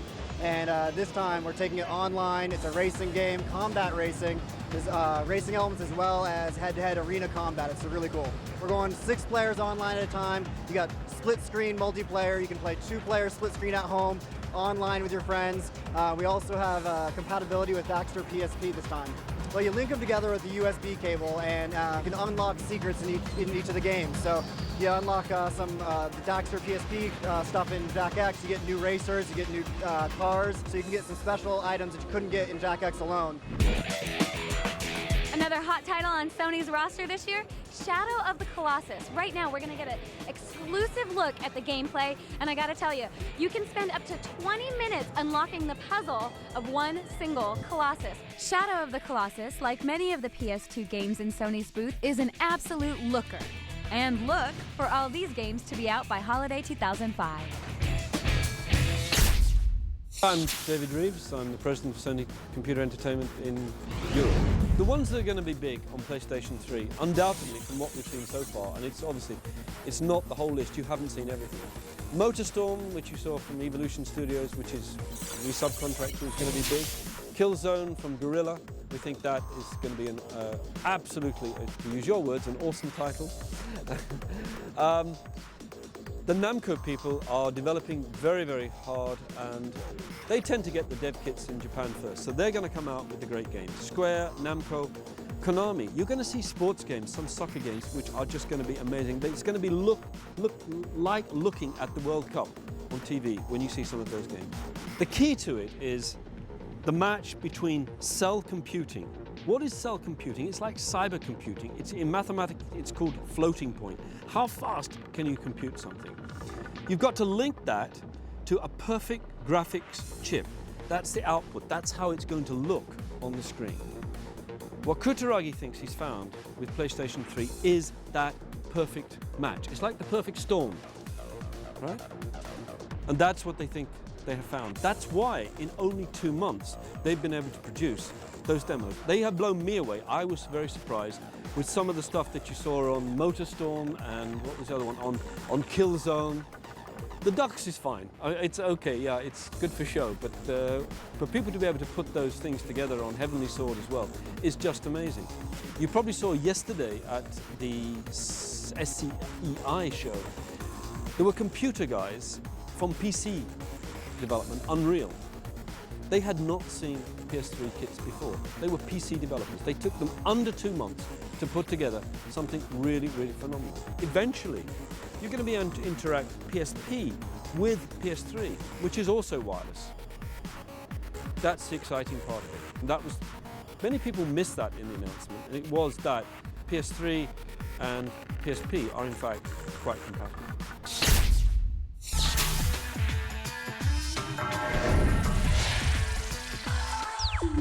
We're off the Sony floor. Behind the scenes, we're going to give you your exclusive look at the PS3. Now, they don't even show it on the floor. They're not showing any titles running on it. Absolutely nothing, but you guys, take a look at that.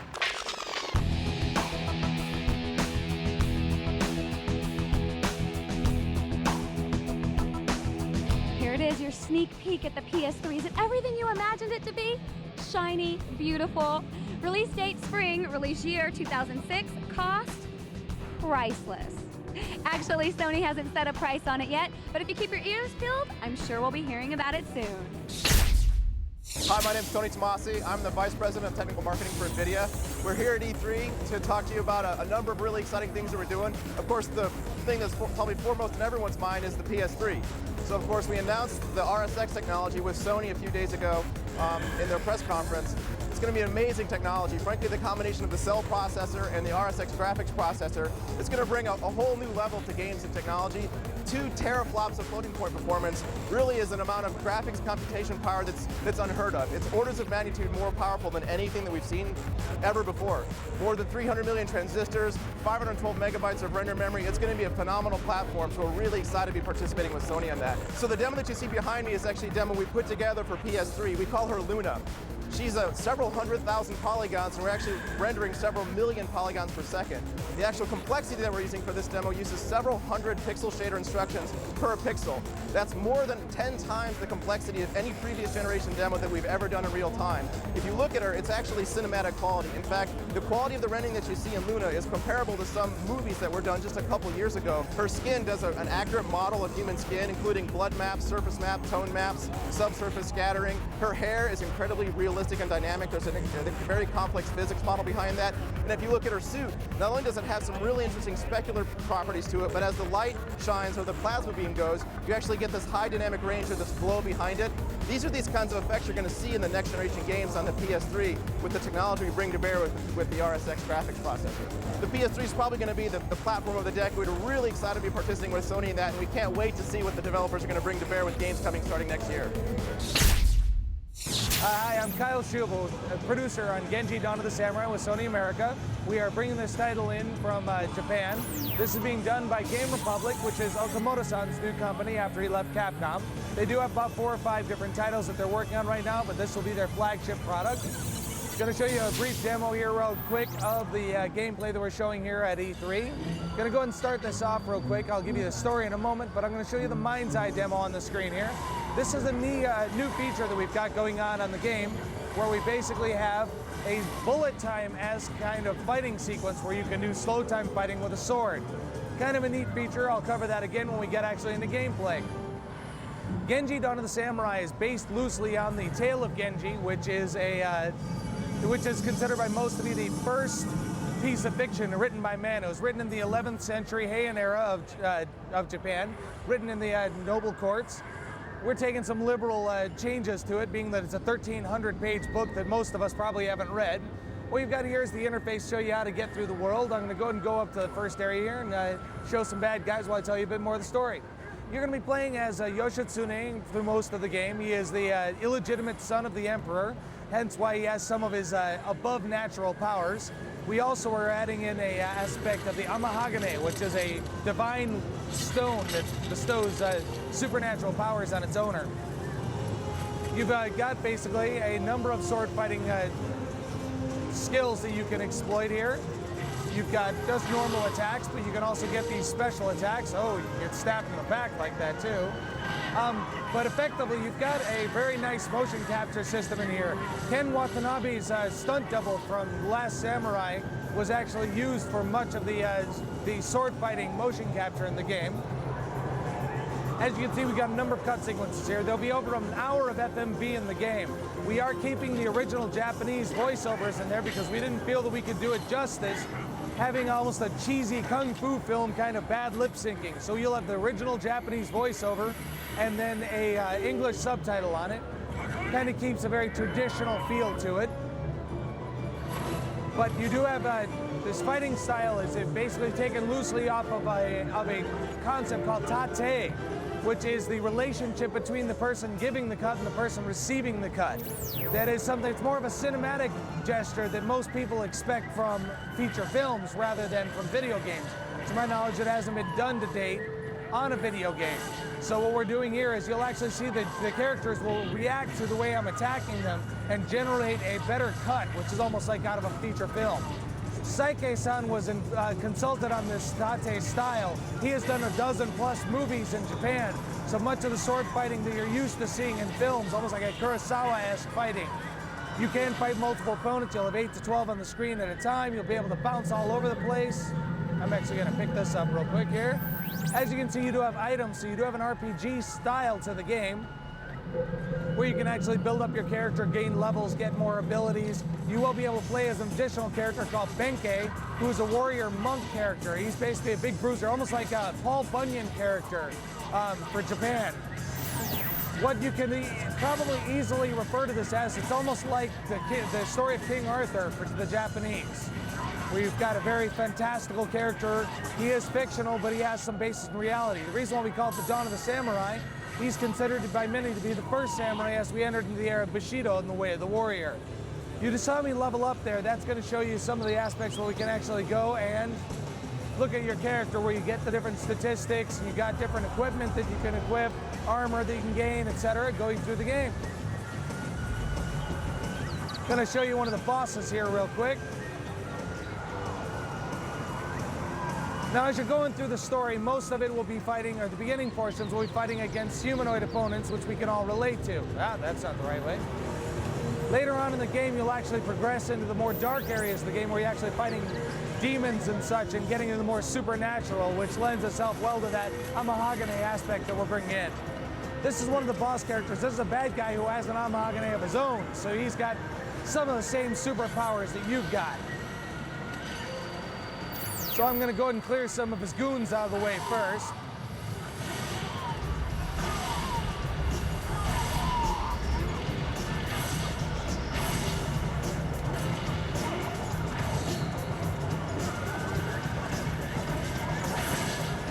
All right. Find it very difficult to talk while I'm carving through this guy, so I'm going to try and get rid of him, dispatch him quickly.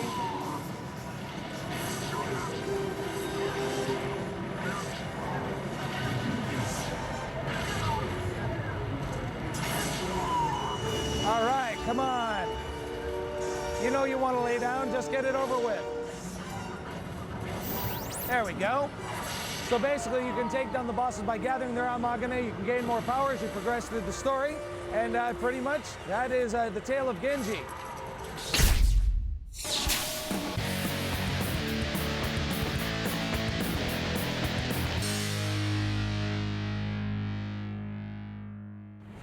What's going on, guys? Joel Gordine here with the Fan Cam. I'm in Sony's booth right now. It's an absolute media extravaganza. Check this out. Can you believe this? This screen is literally probably about 70 feet long, advertising all the games they're going to release for the PS2 this year. Now, they have a lot of high-profile releases that I'm going to kind of breeze over. Stuff you're going to want to see, a lot of sequels to important games. They're showing Onimusha right now. On this screen, I've seen Onimusha, Sly 3, Mortal Kombat Shaolin Monks, Mark Echo's Contents Under Pressure. A lot of high-profile releases.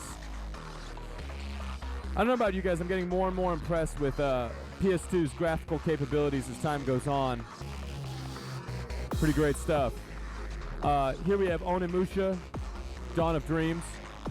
I'm sure you guys have read a lot about this game. It's the fourth Onimusha game.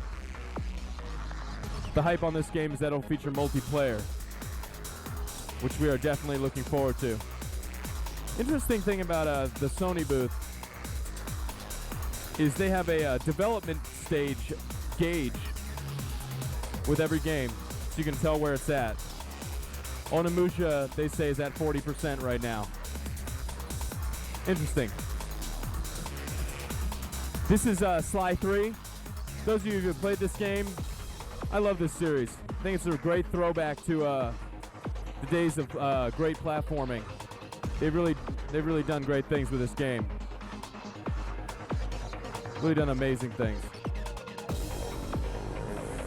You know what? It seems to be 3D. Sly 3 is 3D. How about that? They have glasses right here for you to wear.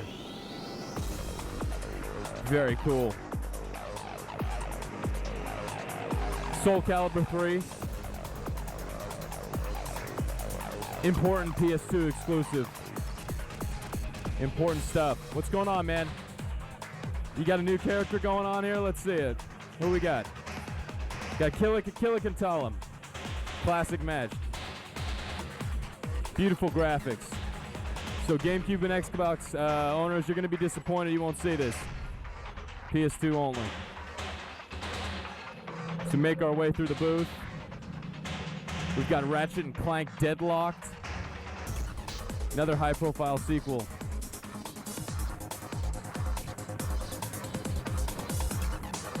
Guys can see they're going for a slightly darker look, a little hipper. Ratchet's got an exosuit on. They're going for a good multiplayer on this, a strong multiplayer aspect. Should be a good game. And this has been getting a lot of attention lately. Mark Echo's getting up, content's under pressure. A lot of people are hyped on this game. Let's see what's going on with getting up, content's under pressure. The urban landscape looks amazing. Very interactive. See our lead character walking around on a pipe, tagging. Very interactive environment. It's like Street Tony Hawk, very cool. And over here, if we make our way over here, just want you guys to get an idea of the scope. This line right here is for the PS3 experience, which they have going on upstairs. It's only a demo. PS3 is not available to play, which stinks, because I'd really be in there. But this is a demo showing the capabilities of the PS3. And this is the line. You guys see it? See what's going on up there? This is all PSP promotion. Little bubble chair action. Each bubble chair features its own PSP with its own separate game. People just hanging out playing. That's like the greatest thing I've ever seen. It's as futuristic and good looking as the PSP itself. Go take a look, take a closer look in here. Check out everyone playing. Very cool. All Sony, guys. All Sony.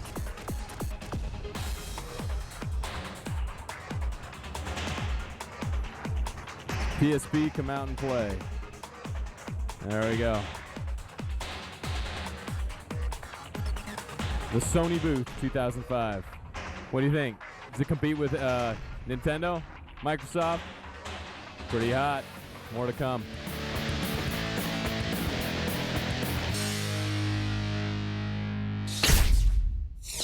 I'm Brian Hastings. I'm creative director on Ratchet Deadlocked, and I'm here to give you a demo of Ratchet Deadlocked. Here we go. Here you see, this is the Deadly Meteor Temple of Shar. I'm going to quickly switch weapons. We have a new quick select up there. I'm going to pull out my dual machine gun. On the left and right, you can see I have two combat bots that are fighting with me. They're using laser sights to take out some of those swarmer creatures down there. Right here, we have two security orbs. Now, in order to get past this, I'm going to command my my combat bots to hack these orbs. So there you go. One of them is using his hack array, and while he's doing that, I suddenly get ambushed by some more of these guys. Now he's just finished, and he just created a bridge to go across to this area. There's some more orbs, so I'm going to command him to take over those orbs. You can give your combat bots a lot of different commands at any given time, and it's context sensitive. So the bottom left there shows you some of the different commands you can do. You can have up to 4 different commands at any given time. So when you run into, you'll have dynamic grind rails you'll create. You'll have different tactical strategies you can do, like flanking, distracting, EMP, large enemies, things like that. So Ratchet's been captured, and he's forced to compete in an underground combat sport, which is like the galaxy's largest reality television show. And he has to fight for his life here. He just got into the Landstalker, and you can see drop ships are landing from all directions, and Ratchet's about to take him out. I'm using the mortar launchers here to take this guy out. There we go. Under attack. So the combat bots are jumped in this thing with me, and as soon as we get over to that pillar of light over there, that's going to be our next objective. That's the node we want to take over. Now the combat bots are going to help me out, and they're going to take the node for me while I distract and take out all the approaching enemies. So here comes trouble. So I jump out, and I pick that node option on the left there is for them to take the node while I launch out some of these mines. Mines are a great weapon. You can just toss them out whenever you think you're going to get ambushed. In this case, the ambush is over, so we're turning around. and heading back over to the next pillar of light. So here I'm commanding my bots to open some of these doors. We're getting ambushed from the side. Dropships are coming in. These are the dual machine guns here. I'm going to quickly switch over to, this is the flail. Flail is a very effective weapon for clearing out anyone who's just swarming around you. So if you have a lot of ground troops swarming around you, take them out. As you can see, it's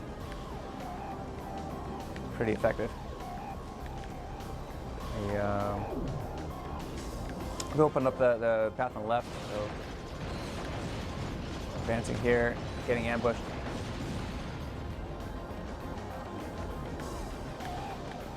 Now, the flail has been equipped with the freeze mod, which means that when I hit anybody with it, they'll freeze and they can be defeated instantly with the wrench or by the combat bots. So it's really effective for when you're being ambushed by large enemies. You can freeze them and then have your bots take them out while you focus on something else. If you're playing in co-op, one of the fun things is you're playing split screen and you can pick one, say the Puma, and the other guy can pick the hover bike, and you're going out and you have firepower from two different vehicles at the same time. So I could hop on this hover bike here, or I could hop in the Puma here. The Puma is a little bit like our turbo slider from the last game, but it's got higher firepower and it's a bit faster. So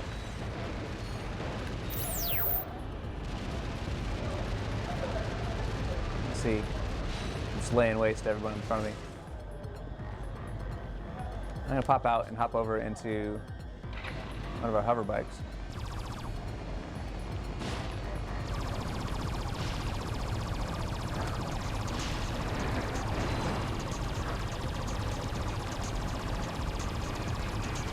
So if you're playing co-op, you can also go two hover bikes at the same time. So I really like if you try the controls on the hover bikes, they're really kind of fluid. There's a Leviathan attacking me. The strategy with them is to try to get behind them while you're blasting, and the hover bikes are really good for that. This is a time mission because everything is very combat oriented and focused around this reality show. You have a number of different missions with a lot of different themes to them. And it's all about building up your gladiator rankings throughout this, and defeating other gladiators and defeating the exterminators who are out to kill you. So in this case, I need to find the objectives on the map, and I need to pay attention to my radar and get over to them. So here you have, this is Ratchet Deadlock. It's a very new direction for the Ratchet series, and it's very intense. I think it's the most intense action combat we've ever done with Ratchet, and we're very excited about it.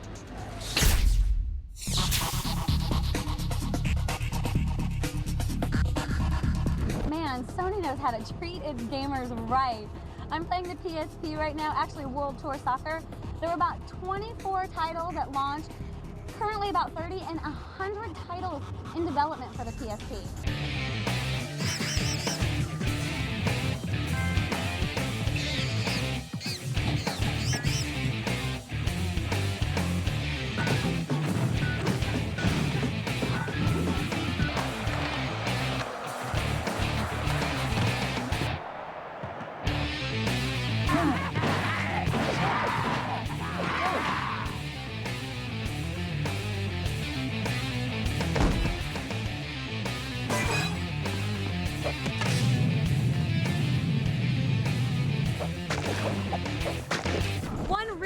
Feature Sony's offering for the PSP and the PS2 is a syncing feature. So for example, if you're playing your PSP, Daxter, you take him to a certain level, you sync it up with your PlayStation 2, your character on your PlayStation 2 is at that level, and doors are unlocked, worlds are unlocked. It's on Daxter and SOCOM right now, but more titles are in development. Hi, my name is Kyle Schubel. I'm the Sony Computer America producer for Shadow of the Colossus, which my screen just went blank. Let's go ahead and get you back there. Yes, Shadow of the Colossus, which is coming out of Japan. This is a first-party title out of Japan from the famed Ico team. The Ico team's been working on this pretty much since Ico shipped in 2001. They pretty much realized that everybody wanted more, so they decided to raise the bar on the entire industry. The one thing they wanted me to make sure to tell everybody is this is not a sequel. We are not a sequel to Ico. What they've done is they've generated a new world cut from the same palette, kind of giving the same look and feel as Ico. And everybody knows Ico for the puzzles. That was the way everybody thought about it and the way they played the game. What they've done here is they've made the puzzles living beings. So you have a living puzzle. These Colossus are monstrous. These beasts are just amazing, and you got to take down many Colossus that have different types and different abilities. You've got bipeds, quadrupeds. What it comes down to is young boy right here, armed with his sword and his bow, has to go and take down the giant beast to save his loved one, which happens to be right here and recently deceased. As you can see, the camera is very cinematic. It automatically did that. I'm not making any effort to change things around here. It just kind of gives you a feel for what's going on. You've got the temple that you're basing everything out of with the statues of the different Colossus in it, and it's going to reveal to you what you need to do next, and that is not climb up the backside of a horse. Thank you very much. All right, so what you've got here is your horse Agro, A-G-R-O, which he's your trusty steed and companion. He's not just used as a mode of transportation in the game, he also is very helpful in taking down the Colossus. Your sword is magical, so you can use it to hold it up here and look around using the light to reflect off of it. And that's what reveals to you where the Colossus is. Where the light focuses into a pinpoint, that's where you need to go. The boy is quite acrobatic. He has a lot of abilities here, including doing things like standing on the back of the horse like he is right now. You can still guide the horse while you're standing on its back. You do have to use that on occasion in game to be able to almost do a train robbery style bordering of a fast-moving large Colossus. So what I'm gonna do is I'm gonna head back here to the first Colossus we got here at the demo. This will be a medium-sized Colossus that you'll be fighting. There are a number that are larger, a few that are a bit smaller. This one's pretty straightforward. You can relate to him. He's a biped. Now, in moments in the game, you're gonna get reveals here, like the camera showing me here. This is how I have to get up there. This is basically an environmental puzzle, vaguely similar to Ico. What you've got to do now is you have to get up to the top to take down that Colossus. So I'm going to go over here and I'm going to climb this wall because it's a climbable surface. And that's what I like to do.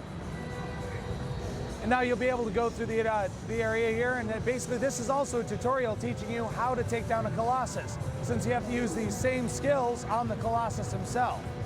Now, as you can see, there's a lot of contextual animation here that's very streamlined. It feels very natural as you're going through. Like I'm going to accidentally step off this cliff here and you'll watch him lose his balance. Whoa! Oh, good thing I grabbed down there. So, you basically have a lot of contextual animations that they put in specifically because you're going to be clambering around on a moving platform, basically, as you're trying to solve the puzzle of how to take down this Colossus. So we're almost there now. Okay. So as you go through these different Colossus, you do have 52 different areas that you have to go through that are all 600 meters by 600 meters trying to get to arenas similar to this one right here. I've just woken the Colossus. I know you guys can't feel this, but the rumbles going on the dual shock here, I can feel every one of his footsteps. He's that big. This guy is monstrous. I'm gonna go ahead and let him get a head start on me. See if I can't run him down and coax him into giving me a hand. Effectively, the way the story goes, you have to defeat each of the Colossus to gain their essence, and that essence is used to bring her back to life. I can look up at the Colossus so I can find him if I ever lose him in the environment, which, as frightening as it sounds, you do occasionally lose something this large. Kind of like your car keys. You always think you know where it is, but they're somewhere else. Now I'm gonna get his attention here and see if I can get him to crouch down for me, make my life a little bit easier getting up on him.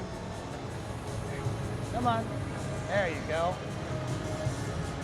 So basically, half of the fun is figuring out how you gotta defeat one of these beasties. He's unhappy with me right now. He can feel me on his fur, so he's sort of kicking and bucking around. Now I am losing my energy right here because I'm hanging out too long. So I'm gonna sit down here real quick and gain my energy back. Now normally while you're up here, what you're gonna also wanna do is you have to shine the light off of your sword. Whoa, Nelly, hang on. There we go. You have to shine the light off the sword to identify the weak spots on the Colossus. So the sword serves both purposes of finding the Colossus and also helping you in defeating them. In the E3 demo, we've already revealed the spot to make it a little more user-friendly. It's right up on top of his head. Nice convenient spot to have a weak spot. He doesn't like me on his fur. I feel like a flea, I think. Whoa, hey, stay still. So that spot right there, that glowing spot's where the money shot's gonna be. Oh, he doesn't like me up there. Let's go ahead and get his attention. Oh, he didn't like that. You can see his health drop down a little bit there. And one more, and I should be able to get him. Oh, yeah, he's got a migraine right now. It's pretty bad. So basically, by taking down this Colossus, you're going to get to watch the shot here. Unfortunately, you can't hear the music. The emotion in this game is what's amazing. The music right here dropped into a somber, almost sad tone, because the feeling is you've just taken down a 1,000-year-old beast for, well, just to wake up your girlfriend, effectively. I mean, kind of a sad thing to do, but hey, you know, things have to be done. There's the essence coming out of the Colossus. It's going to rush in me, and it's a bit overpowering as it's a large beast. And I'm going to black out here. After defeating each Colossus, they'll take you back to the temple, and then basically you're going to get the next snippet of the story telling you where to go next. But effectively, you have Shadow of the Colossus coming to the States this fall. Okay, here's the deal, guys. Joel Gordon here with E3 Insider Spike TV Fan Cam. I was walking through the Sony booth, and I had to stop because I saw this. This game is called Okami. It's an exclusive for the PS2. I've read about this. It's the graphics are designed after Japanese calligraphy, and it's absolutely extraordinary. The graphics, the effects, it's absolutely beautiful. I've never seen anything like it. Sure to be a sleeper.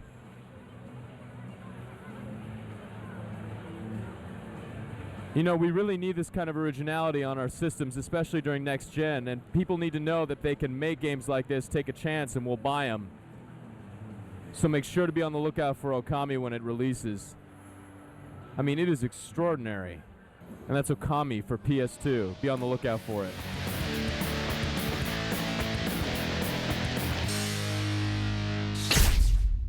Hi, I'm Evan Wells, and I'm the co-president of Naughty Dog, and this is Christoph Balestra, and he's the program director. And we're here today to talk about Jak X. Jak X is the latest installment in the Jak and Daxter franchise.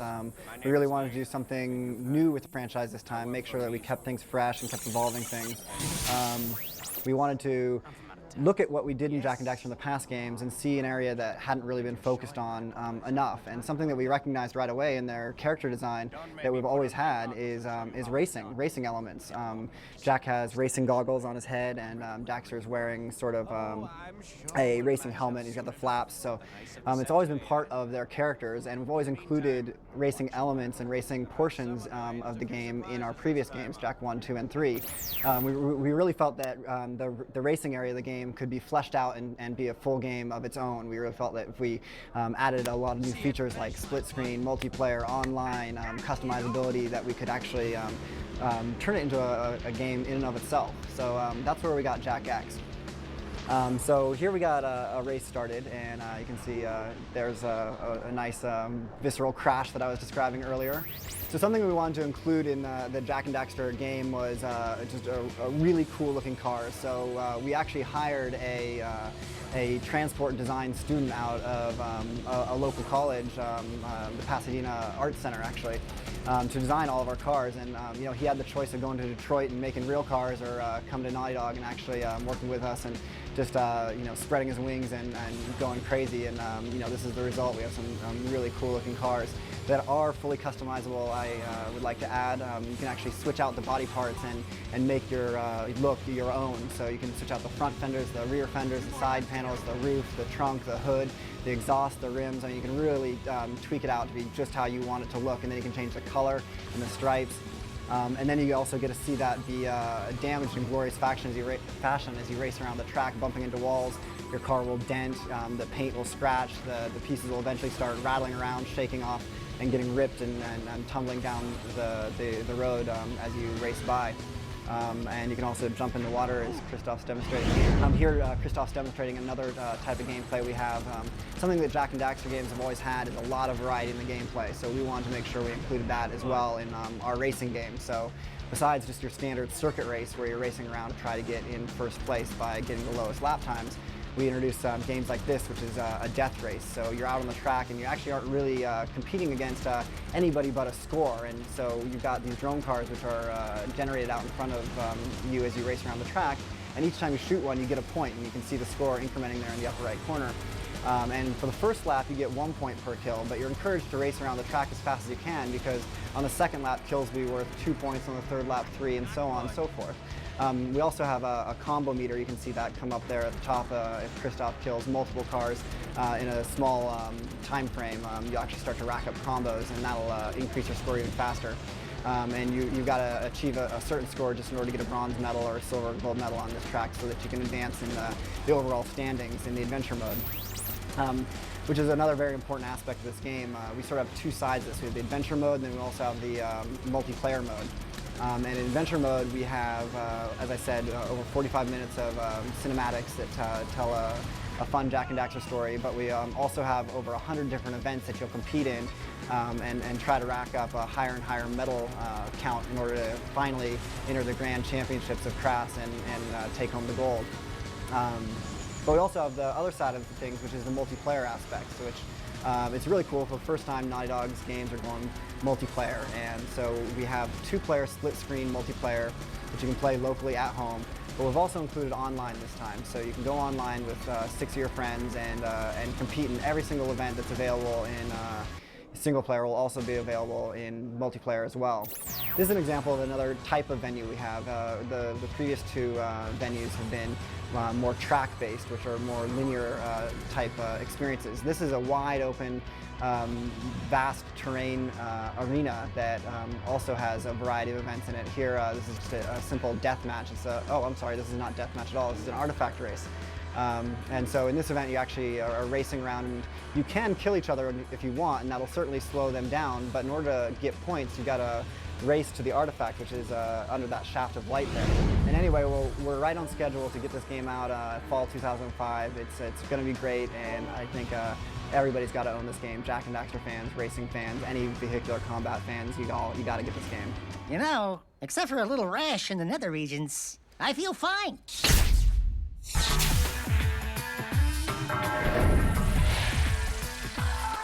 Better stand back, cause I'm busy like, hold up. Here at E3, you might think that the only girls around are booth babes. Are you ready to meet the hottest gamers in the world? I'm here with the Frag Dolls, who are bringing a new face to girl gaming. Tell me a little bit about what you guys do. I hear you guys play up to 8 hours a day of games. Depending on the day, we can go like 16 hours, 17 hours. New game comes out, you don't sleep. Tell me a little bit about your influence over girl gamers and what you're doing to change just the general image. Well, I just hope the fact that we are out there and that we do get coverage from the media, that other women are able to see that girls play more. And the fact that we do it and that we're good at it gives, you know, hopefully a good face to women in gaming everywhere. We've been kicking butt all over this place while we've been here. We've been playing Rainbow Six Lockdown, been basically undefeated in that, and then we were playing America's Army in the afternoons. We'll be over there again later, and we've been kicking butt in that also.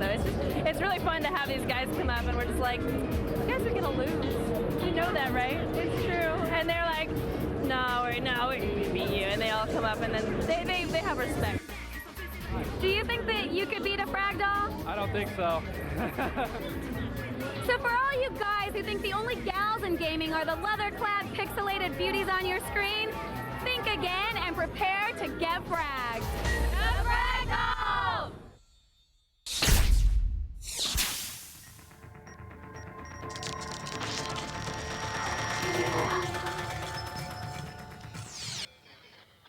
Hi, I'm Alex Solomon. I'm one of the main designers on 24 the game. Okay, we'll take you through the demo that we put together for E3 and this press day today. 24 the game is set between seasons 2 and 3. We're all really big fans of the show on the development team, and when the 24 license came along, one of the biggest questions we had was what happened at the end of season 2? They just kind of glossed over loads of stuff and went straight off into season 3 and never really picked it up. And we're lucky in that Fox were happy with us to take that and run with it and basically pitch our game directly between seasons 2 and 3 and answer all those questions that fans of the show may have had come the end of season 2. In the game, anywhere where there's cover, you can press X, take cover behind the object, and you get a view around the outside. And it's up to you. You can, using the aim button, you can peek round and aim at any enemies that are in the area. So in this instance, we've got two guys who have been dumbed down a little bit just to make it nice and easy for you to see how the systems work. But I'm locked onto this guy here. And one thing we wanted to tackle that often happens in these kind of games with third-person control systems is when you've got multiple targets on screen, trying to distinguish between who you're shooting at. And we didn't want a completely automatic system that just allows you to blindly press a button and it switches. So using the right stick, you can flick between left and right. When you get a little triangle on the screen, it allows you to see where there's other targets on the screen. And you can basically flick between them and choose which one you want to shoot. So in this instance, go for this guy on the right, and then you can see this small dot here, which I can move around with the right stick and basically hit the guy in various different parts of the body. So in this instance, if I go for a headshot, bang, he's down in one shot. I can then switch on to this guy, bang, and he's down. So it's a system that if you want to just lock onto a guy, bang the fire button, you can shoot them in the torso. That'll work, you'll kill people, but you'll probably use more bullets. If you're a bit more skillful, a bit more dexterous with the right stick, you can lock on, quickly zoom in, pop him in the head and move on. So again, that's something we wanted, you know, Jack Bauer, the professional, you know, he's not a lunatic. He doesn't run around in open space just blindly shooting at people. You know, he's cautious and careful and tactical. We've got a physics system in the game. We're using Havoc physics, which allows us to interact with things in the environment. It allows us to get ragdolls and drag bodies around. Physics is obviously the kind of buzzword in consoles these days, and we wanted to make sure that we had a physical representation in the game. Also allows us to do things like this cloth, which we can interact with. So we've got this guy who runs in here, can zoom into cover, flick onto him, pop the can off, wait for him to pop up, bang, got him. I can also move around in a more covert manner, which makes me make less noise, and also allows me to match the height of any obstacles that I'm moving around, so I can avoid getting shot while still moving around. Again, some physics on these little wooden rafters that fall down. Search the guy. Often in 24, Jack Bauer's going in pretty much ad hoc. He's not really very well equipped. He just kind of deals with the situation as it comes by. We wanted to represent that in the game. On this mission, I've only started with a pistol and body armor, but I can find weapons laying around like the shotgun, and now I'm equipped with a shotgun, and I can basically scavenge my weapons and ammo from these guys around the world, around the level. So yeah, this is the on-foot section. We've got several other types of gameplay in the game. Interrogation, again, very Jack Bauer thing. Shouting at people, tell me where the bomb is. We've got that in the game. We've got driving sections where you can bomb through the city, desperately trying to get from point to point, trying to hunt down leads. We've also got some gadgets in the game as well, which allow you to sort of feel like you're a member of CTU and you're interacting with satellite imagery and thermal scans, and you know, and we've got a full 24 hours of game in there, covering a full complex plot, just like the show would have. So hopefully fans of the show will feel like it's all part of the 24 world. I hate Adam Sessler. I'd rather suck on a urinal puck than play this game. Why does he get to play video games and review video games on a show about video games? Why does he get to spend every day with Morgan Webb? We've got a preview of the hottest new releases. Yeah! Obsessed with video games? Watch X Play with Adam Sessler and Morgan Webb. Weeknights at 11.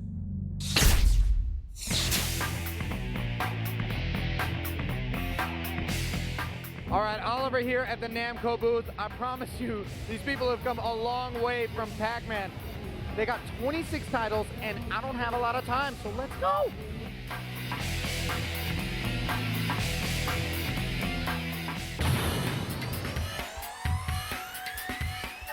Soul Calibur 3, that's right. I want to get some scoop on this for you guys, but I just found out the game's developed overseas, which means the designers are all Japanese. And I don't speak Japanese, so let's see what we can find out. Now, despite the language barrier, I was able to get the scoop on Namco's much anticipated sequel.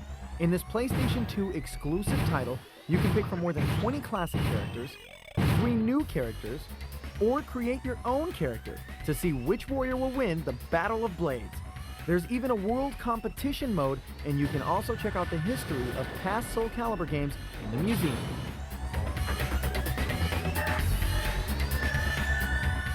Who loves Katamari? Why, we love Katamari. And that just happens to be the name of the sequel to Katamari Damacy, one of the strangest and most enjoyable games to come out last year. Now, besides the 2-player cooperation mode and storyline, don't expect anything really new with We Love Katamari. But then again, if it ain't broke, don't fix it. Just roll it over instead. All right, we came, we saw, we conquered all the hot titles at the Namco booth for E305.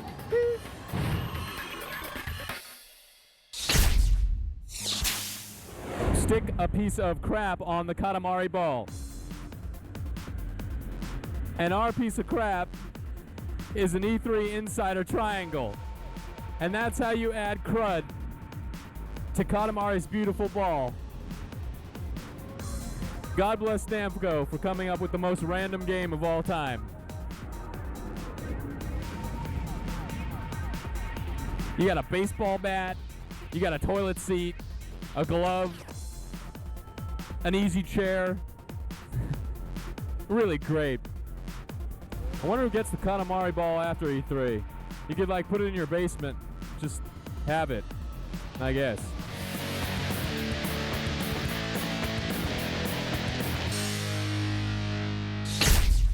Hi, I'm Graham Kays. I'm a design manager at Zipper Interactive, the makers of SOCOM 3, and I'm going to run you through the SOCOM 3 single-player demo at E3. Let's go.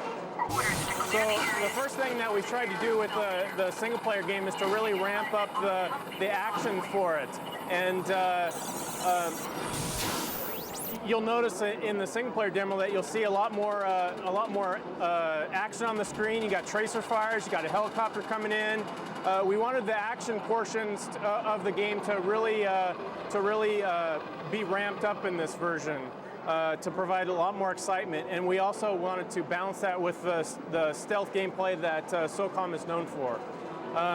Another thing that we've done is to really work on the AI and improve it. You can see that guys here are taking cover behind the bridge here, and try to give them a lot more intelligence so that it feels like the player has to use all the tools at his disposal in order to overcome those obstacles.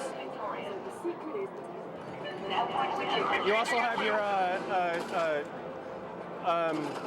a key to the SOCOM franchise. You have the teammate actions that you have to control, and one of the ways that we've improved that in SOCOM 3 is that you have one-button quick commands. So I can hold down the R2 button, and I'll tell my team to go to that point that I've indicated.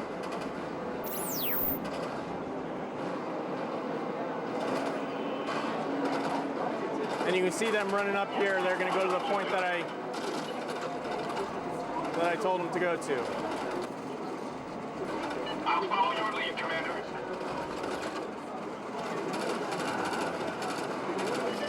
You can see that we have these new 3D indicators to indicate where your objectives are. It makes it a lot easier to find your objectives and to complete them. Gotcha. Right.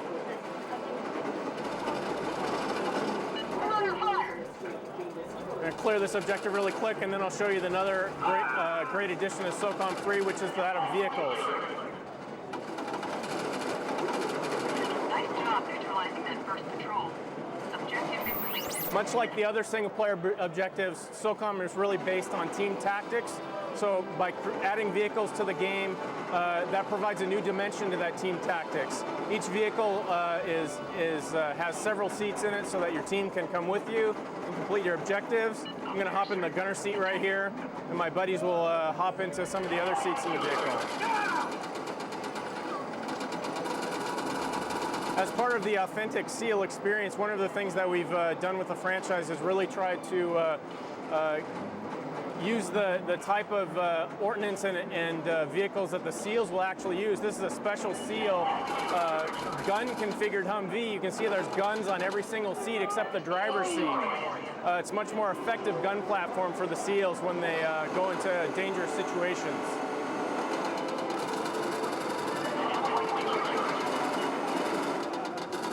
And you see enemies use vehicles too. Here we've got two enemy technicals coming up, configured with heavy machine guns on the back of a civilian vehicle. They won't be driving that anytime soon.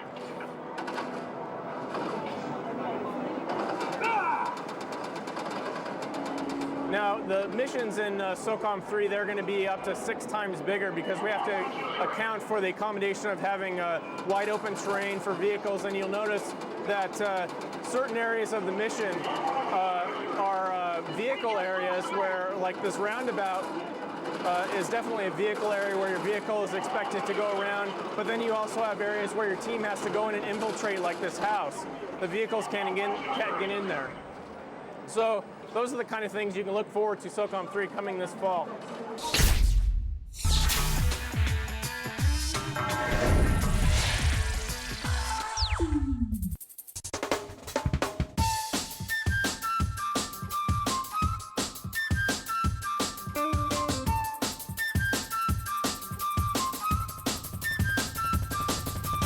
All right, E3 insiders, Oliver here, and I'm going to be really straight with you guys, all right?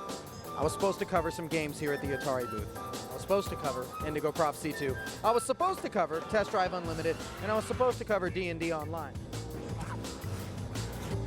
But you know what happened? I found me the lounge, and I mean, this place is amazing. So we narrowed it down to The Matrix, Path of Neo. Check it out.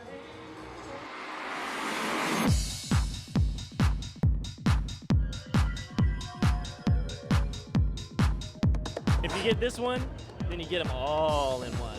Because this covers Matrix, Reloaded, Revolutions, and more. It's got the expanded universe. Another thing that we're doing that we're trying to innovate on is the whole strike and blocking thing. So we don't have a block button in Matrix and Path of Neo. We have a strike button, and like martial arts, your strikes are your blocks. And one thing that we really want to get in this game that's really prominent in the movies is when they're going back and forth with the Wing Chun and stuff like that. So in this game, let's say take an early level, like a training mission. You start out with a 3-hit combo. 1, 2, 3. This guy comes at you with a 2-hit combo. If you stand there and he goes 1, 2, you take it. Boom, boom.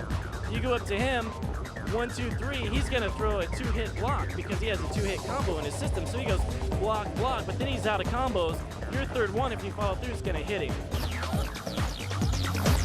If you choose the red pill, The Matrix Path to Neo will be available on your Xbox, PS2, and PC. If you choose the blue pill, it will be available Christmas 2005. Hi, my name is Gabriel Roundtree. I'm animation director on Path of Neo. So, Path of Neo is really the game that I think everybody wanted to play, that everyone out there was asking for. Everyone wanted to be Neo. They wanted to start from the beginning of the game, go through the training, fight Smith, save Morpheus from that horrible situation, and then free everyone's minds. That's what everyone really wanted to do, and that's what we've given them. We have a fully featured combo system with multiple person fighting, so you can grab more than one person. You can jump into the air, dive, shoot, grab a guy, throw him into another guy, draw a sword, and chop up the third guy. We can fight with lots of different melee weapons. We have hand-to-hand combat, one-handed sword, two-handed sword, staff and spear. So you can fight all those Smiths in the park scene in the second movie with a staff and fling them up, smashing buildings as you hit them and throw them 100 meters.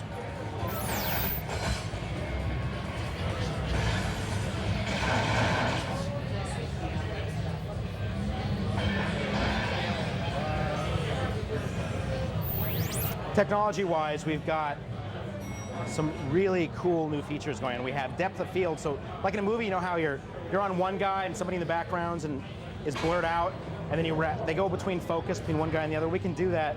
What it does is, with everything that we're working on, it gives us a real cinematic feel. Depth of field, normal mapping, which gives a real 3D feel to everything. It's better than bump mapping, and it runs faster, and I don't think anyone's ever done it on the PS2.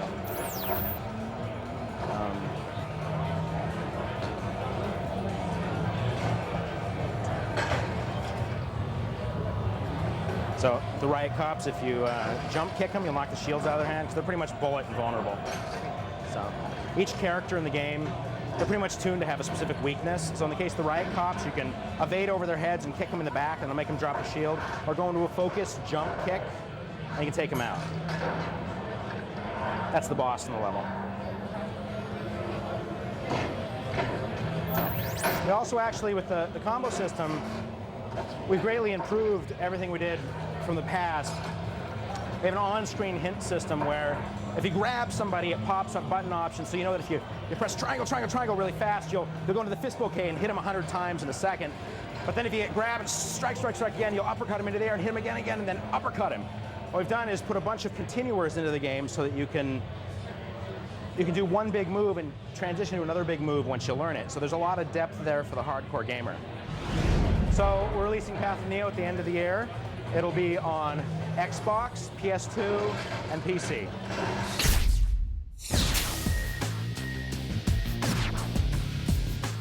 So we're here to talk about Mark Echo's Getting Up, which is a game, I take it, unlike any other that's ever been released. Why is that? That would be safe to say, mainly because you play as a graffiti artist. You start off as a toy, which is the lowest level of graffiti artist, and you basically start off the game by beefing with a rival crew, and then eventually you end up uncovering a larger government conspiracy, and your art becomes much more political, and you end up sort of bringing down the corrupt government of New Radius by the end.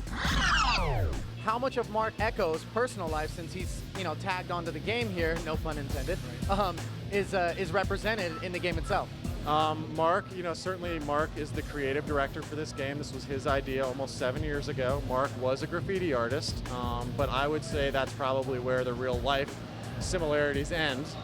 Mark's real goal with this, obviously he's been very involved in graffiti culture for a long time, and one of his real goals with this game is to teach people about the history of graffiti culture and the tools that graffiti artists use to get their message out. Look for Mark Echo's Getting Up in fall 2005 on your PS2.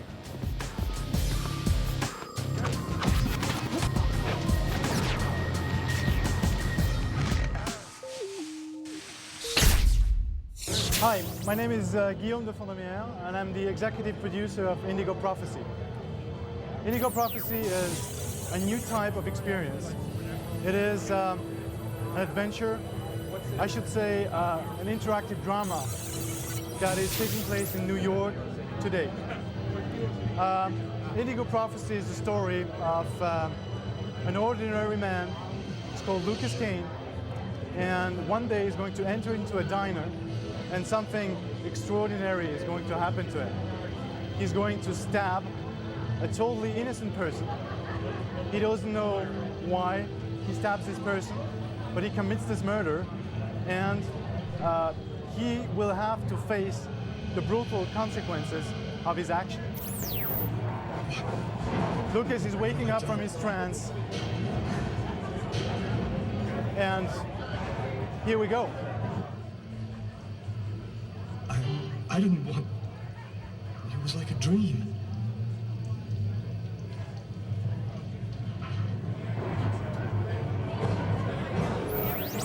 I'm in the restroom. Obviously there's a cop coming. Well, actually at the bar. So it's a big risk. We're putting the tension on the player. And now, here I am, in control of my character.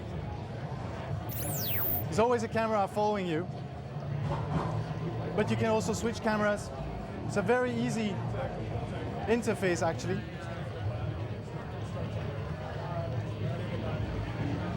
And with very easy sets of actions. So for instance here, when I have this icon that pops up, I see that I can see something. Let's try to see if I can maybe get out here, out of the window. Now something very important is the mental health of your character. Throughout the game, you will have to control the mental health of your character. So it's very important to do the right actions. And now here, actually, the player really has the choice of what he wants to do. For instance, here we can hide the buddy. Now I'm playing with right and left controllers of my controller, hiding the buddy. So it's very, very intuitive. Now I'm full of blood. I have the choice. I can do anything I want. For instance, rush out. If I rush out now, while I'm full of blood, the cop's coming, the waiter saw me, and now I can decide. Either wait, and of course the cop is going to catch me, or run out and escape.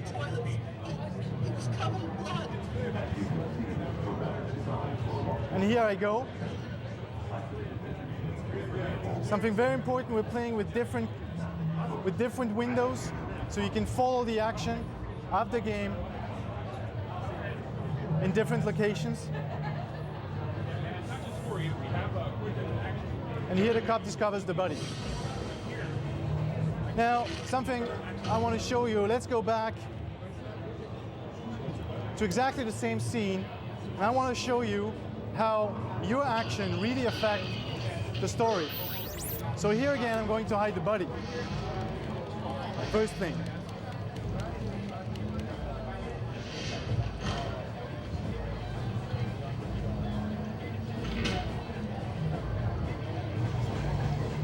But now I'm going to try to be a bit more clever and hide the different. I have the possibility to hide the blood stains.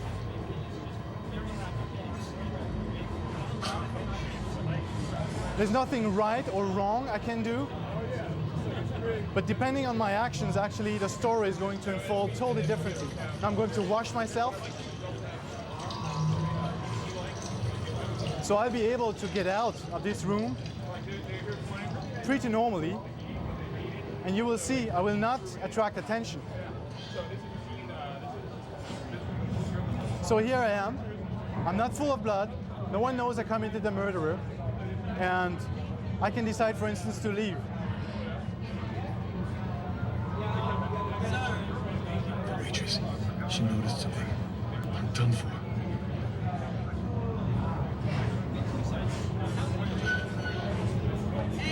So as you see, I told a different story.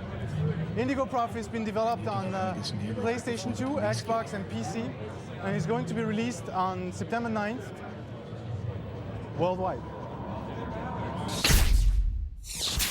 Oliver here. I'm at the Buena Vista Games booth, and I know what you guys are thinking, kids games. But I'm telling you, they got some stuff you want to check out, so come on.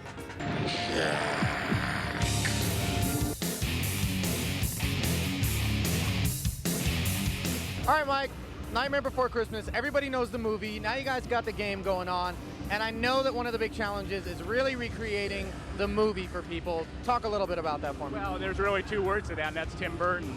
When we had this idea, Capcom approached us, said we want to make a game about Nightmare. We said we can't do it without Tim.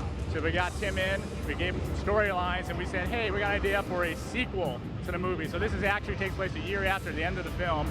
That's it. No more Mr. Nicebones. The exciting element is really just this world that Tim Burton created. You're playing as Jack. You're talking with all the characters. There's like 40 characters in the film, good guys and bad guys, they have in this game.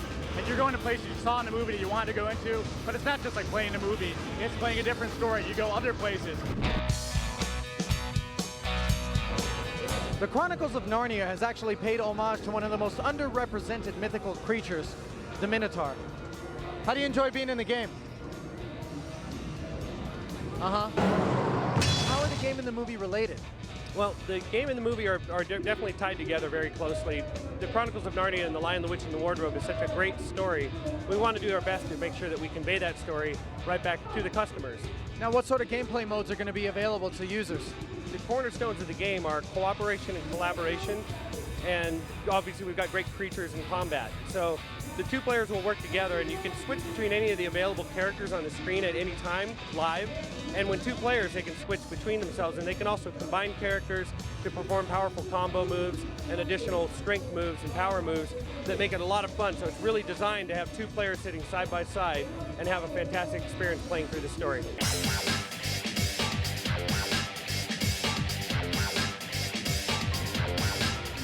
Well, that's it from Buena Vista Games. Time to say goodbye. Say goodbye. Say bye now. Hi there, my name is Donnie Clay, and I'm the producer on Dragon Ball Z Budokai Tenkaichi. It's for the PlayStation 2, and it's supposed to come out in November, sometime before Thanksgiving. So let's jump into gameplay. In this game, we wanted to really focus on the freedom of flight that the Dragon Ball Z universe has to offer. We wanted to be able to create some distance and large expanses of arenas, make them fully destructible, and really just make the game feel like you're in Dragon Ball Z and you can do whatever you want to do.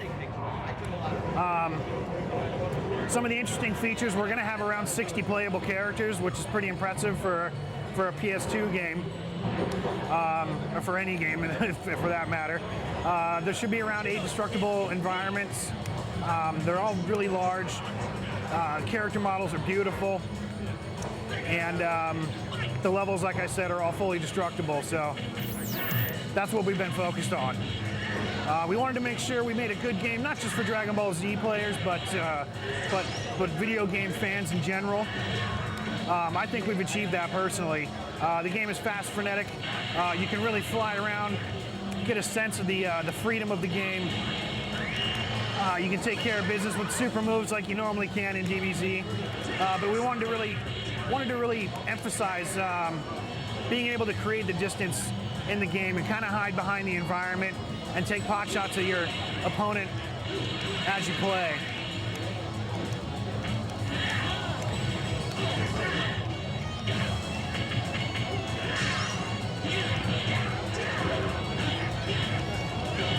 As you can see, we have all the usual things you would expect from a fighter, like counters and super moves. But what you don't expect is the 3D feel of the game, and really just how you can go anywhere in this level.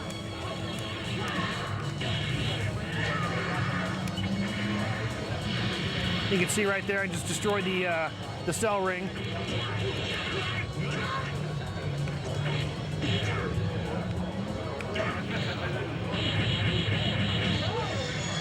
So what I think we've created here is something that anybody can play, anybody can like, and then if you're a Dragon Ball Z fan, that's just the icing on the cake, especially with all the characters. There'll be some new characters in there that you've never been able to play before, characters like Chaozu or the giant monkey form that the Saiyans will turn into. There'll be some movie characters in there you've never seen before. I don't even know if it's been released in the States, but the last Dragon Ball Z movie, number 13, I think, there's a character in there called Janemba, who is one bad cat, and you can actually be him.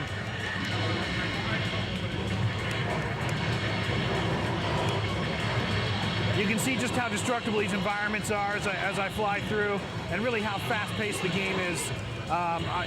It's incredible to me. I hope it is for you as well. But that's Budokai Tenkaichi.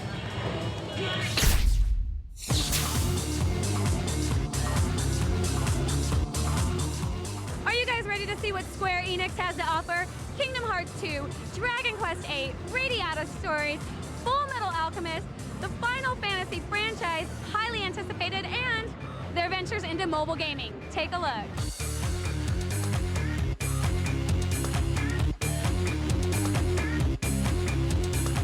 It's time to talk about Kingdom Hearts 2. This is actually the third game in the series.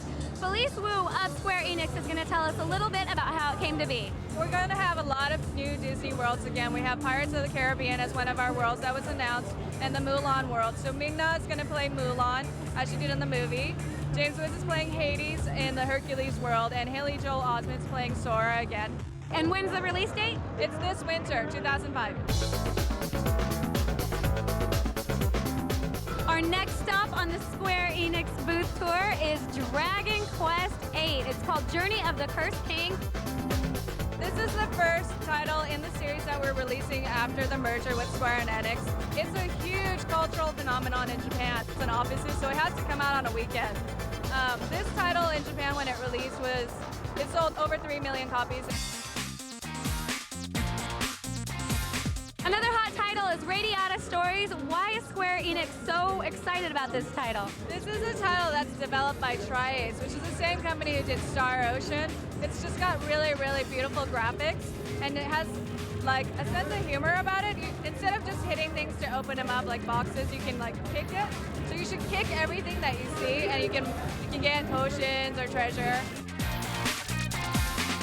It seems that one of the biggest draws of the Square Enix booth is Final Fantasy VII, which includes 4 games, including the Dirge of Cerberus. Advent Children's a DVD. It's like a movie.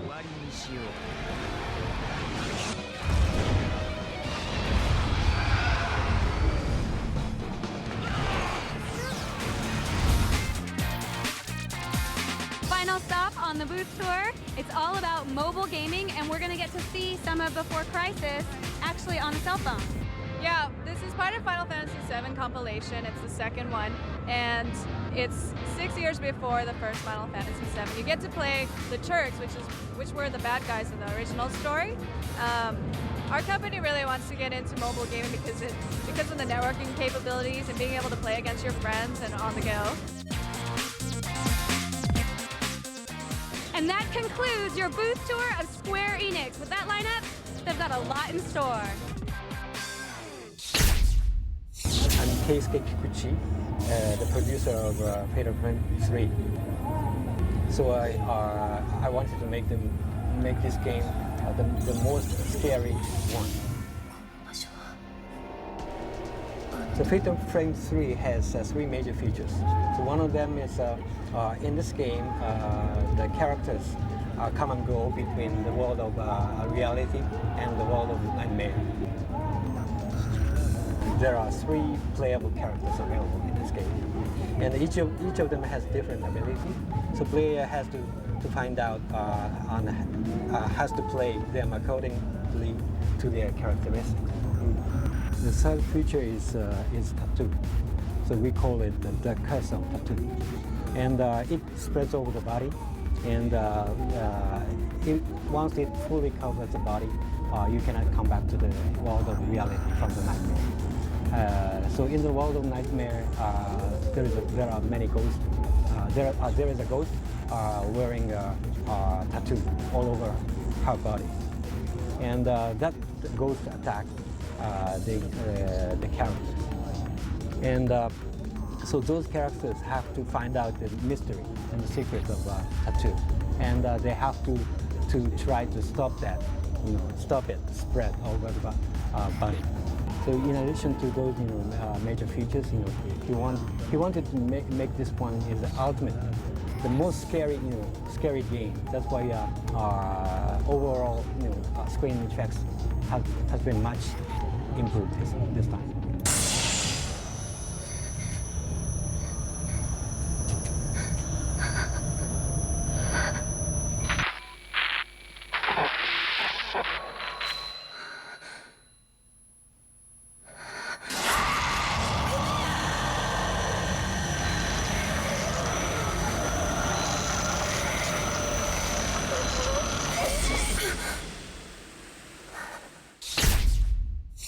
Hi, my name is Joe Willis. I'm a game designer at Capcom Studio 8 for the Final Fight Streetwise project. I'm going to take a look inside of Final Fight Streetwise. I'm going to tell you guys a little bit about the game. In this game, it takes place 15 years after Final Fight on Super Nintendo. You are Cody's little brother, Kyle, and you fight in these pit fights. You're totally unruly. You can't hold a job or anything of the sort, so he fights these pit fights to make ends meet. So Cody stays on and Cody coaches him. So I'm going to show you guys a little bit about the pit fights.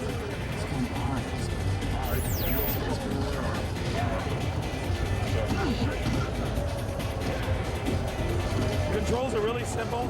Pick up and play. Easy for the beginner.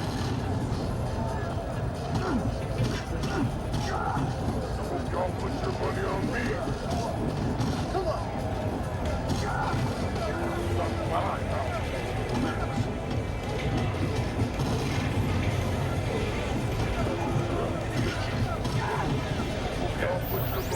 One of the things that we introduced in this game is a mode called Instinct Mode.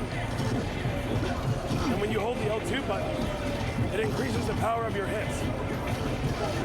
Adds way more damage to the ends of your combos.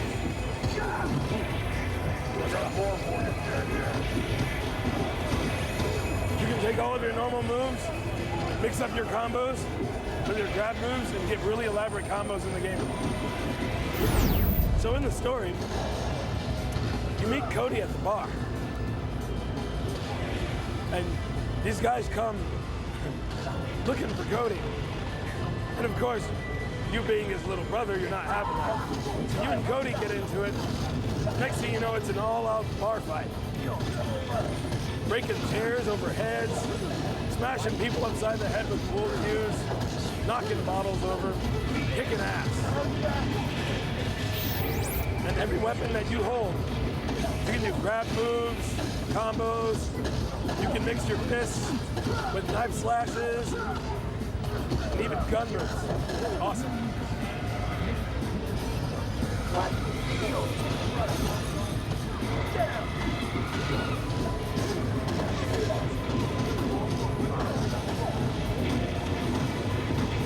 Another feature we introduced in this game is a feature called Counter Time.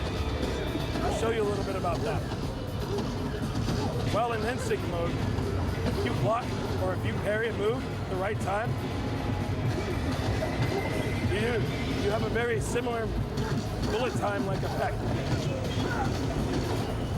So yeah, Weasel is the leader of a gang called the Blue Ballers. They're a bowling team. They hang out in the city and they cause trouble, but they're really pretty much just a group of hands. They think they're badass, but they really aren't. It's easy to come set these guys straight. So next Final Fight Street Lives will be available out in the stores February 2006. Look forward to it. You can surely believe that characters like Kai, Cody, and Hagar, they're going to be in there and more. So Final Fight Street Lives, look for it. Your fist is the only thing you can really rely on in this world. These words from my brother Cody were drilled into my head. My name is Kyle Travers. I'm an underground pit fighter in the back alleys and basement fight clubs of Metro City. It's not a bad life. Brutality has its rewards. Nothing, Travers. God damn it, Kyle! Quit with this guy! I thought fighting for money was all I'd ever do. That was until Cody disappeared. I don't know what kind of I was into. Maybe it's that new drug making everybody crazy. I'm fighting for my brother's life now, and no one stops me until I find him.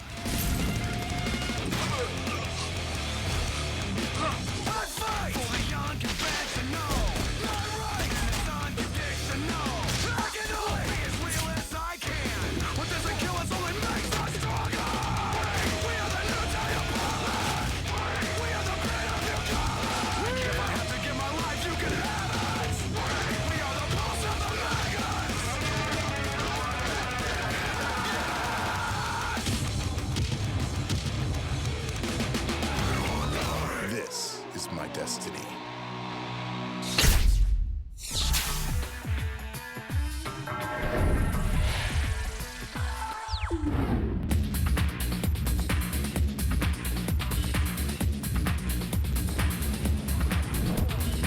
All right, Oliver here. I'm at the Blizzard booth, and fess up, you guys, how many years of your life have you spent playing either Warcraft or StarCraft?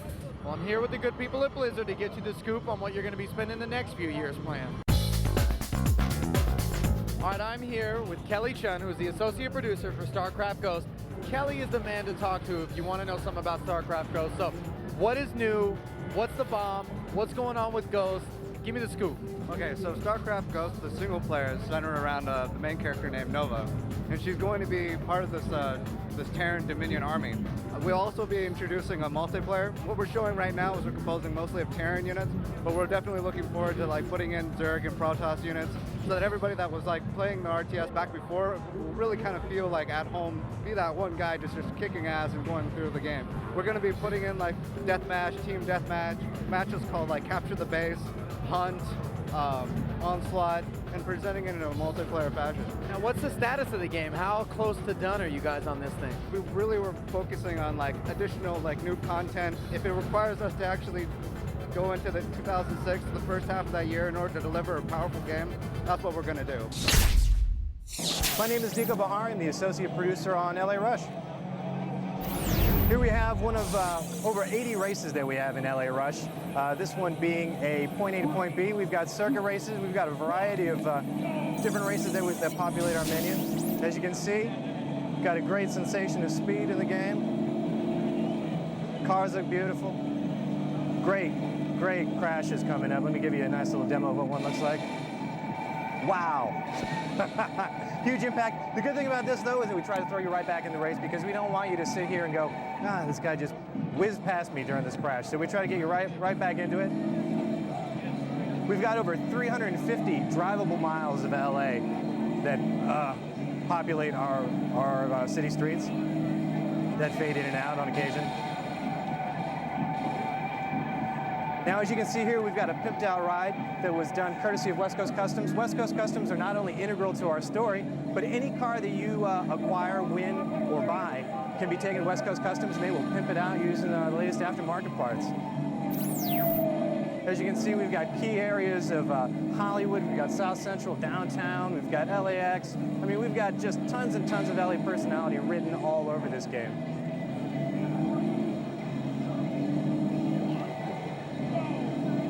In addition to the story mode, we've got some great kind of mini games that populate the menu. We've got a roam mode, which is where the story takes place. We've also got quick race, and we've got a cruise mode too. Now, cruise mode is very cool. If you've ever played the game Speed, our cars are governed on a piece of track at either 60, 70, 80, or 90 miles an hour, depending on the difficulty of it. And the object is to get from point A to point B through the scripted traffic, through all these jumps and turns and crazy crashes without dropping below that speed limit. So it's really fun, really addictive. It's been a showstopper for a lot of people. They love it. So this is Trix's house where you start off, Beverly Hills. I wish I lived there. But first car you start off with is the Nissan 240SX, which has been tricked out. You can see we've got body kit, we've got the carbon fiber hood, we've got the exhaust. Now we've got police radar here, you know, magic of television. So we got police radar. Let me show you a little bit of the map that we have. Like I said, we do have 350 drivable miles of LA. So there's tons to do, tons to see, and like I said, the personality is written all over it of LA. Show you a little bit of the sensation of speed that we have, and I'll end it with a nice big crash for you.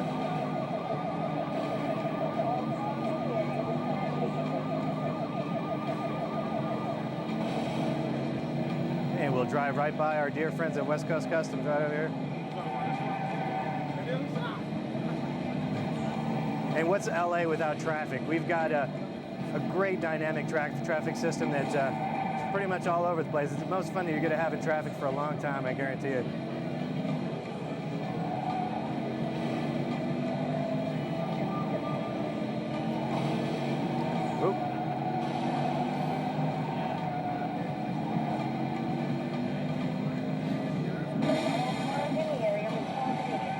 Big crashes, big explosions, and the luxury of not having to take your car to a repair to get it all put back together again. And we're looking to have LA Rush out for you sometime this fall.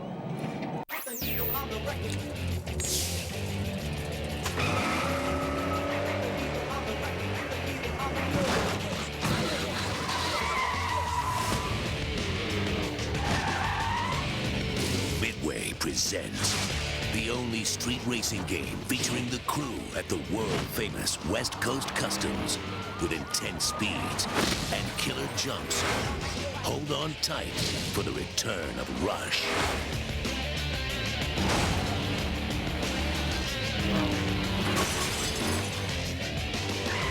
Woo, I bet you ain't know this rig here could fly, huh?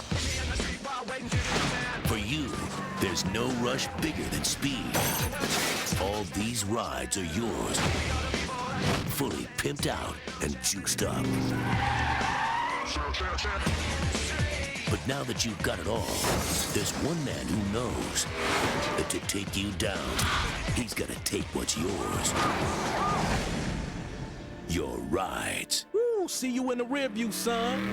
I'm not doing fine. I'm desecrating life. This fall, take back the streets of L.A.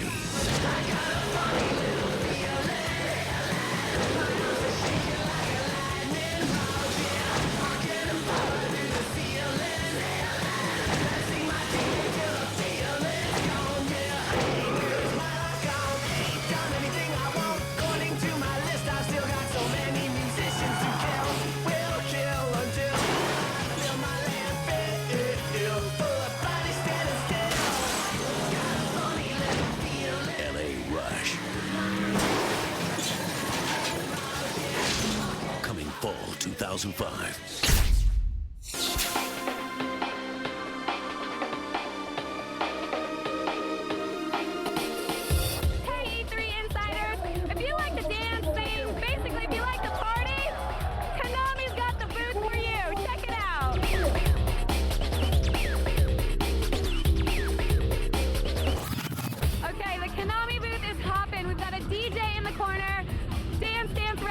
Going on right there, but have you heard about Karaoke Revolution?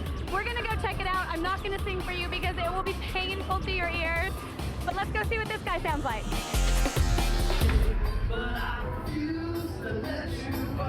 This is a brand new Karaoke Revolution party. This is the brand new sing and dance mode where you sing and dance at the same time. You're judged both on your singing and your dancing. This is going to be on Xbox, GameCube, and PS2 this coming Christmas. You can sing and dance as one person, or you can have two people, one person singing or one person dancing. We will have 50 songs on the game this year, more than we've ever had before. Kick it!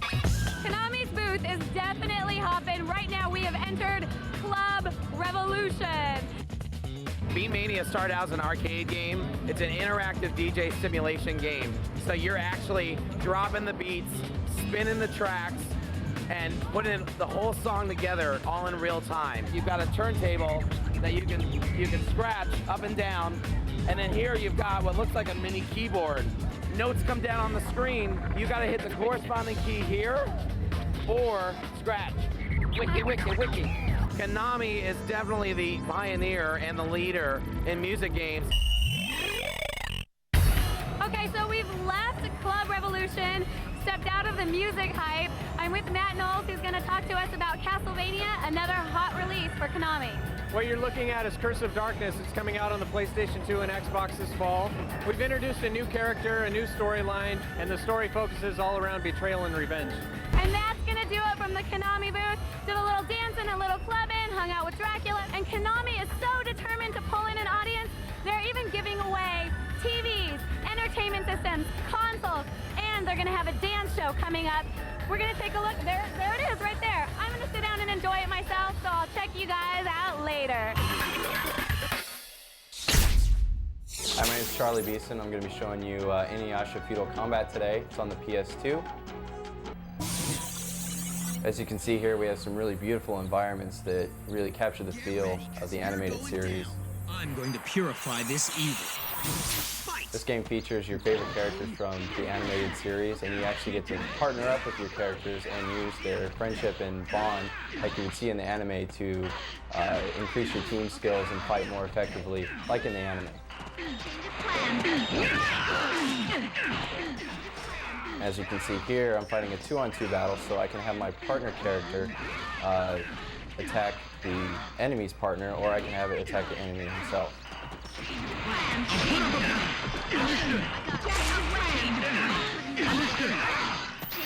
So actually, you control the first character. As you can see here, I'm controlling Inuyasha, and my second character is controlled by the computer, and I actually can give it commands. I can do one of 4 things. I can have it block, I could have it do a long-range attack, a close-range attack, or help me do aerial combinations.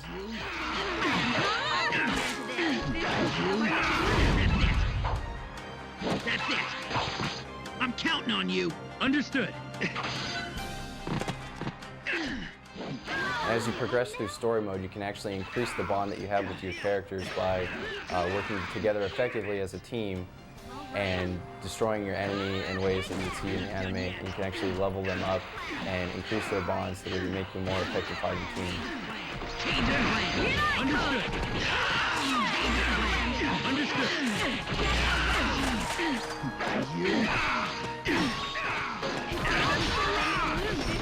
I'm gonna lose. I'm gonna lose. Barrage! And that was Inuyasha Feudal Combat. It's coming later this summer. You're all talk.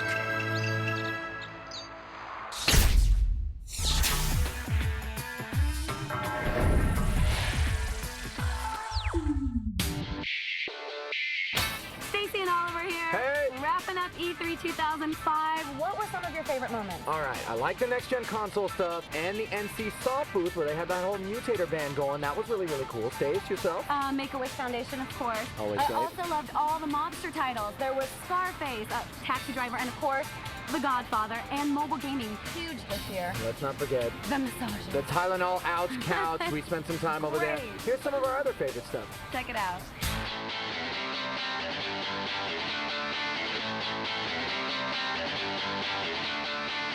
Here at E3, gaming is exhaustive business. And for the first time, IGN is acknowledging that, offering earplugs, Tylenol, and free massages. Ah, it felt so good. Richie, I know you needed that too, brother. Talk to me. I need it, brother. Thanks, man. All right. Because I'm so afraid of this spider behind us. I'm out of here.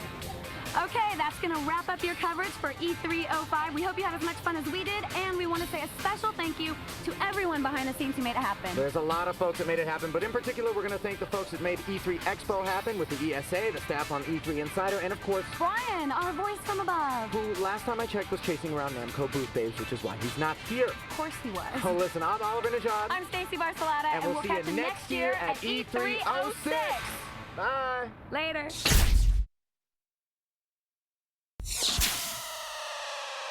Music.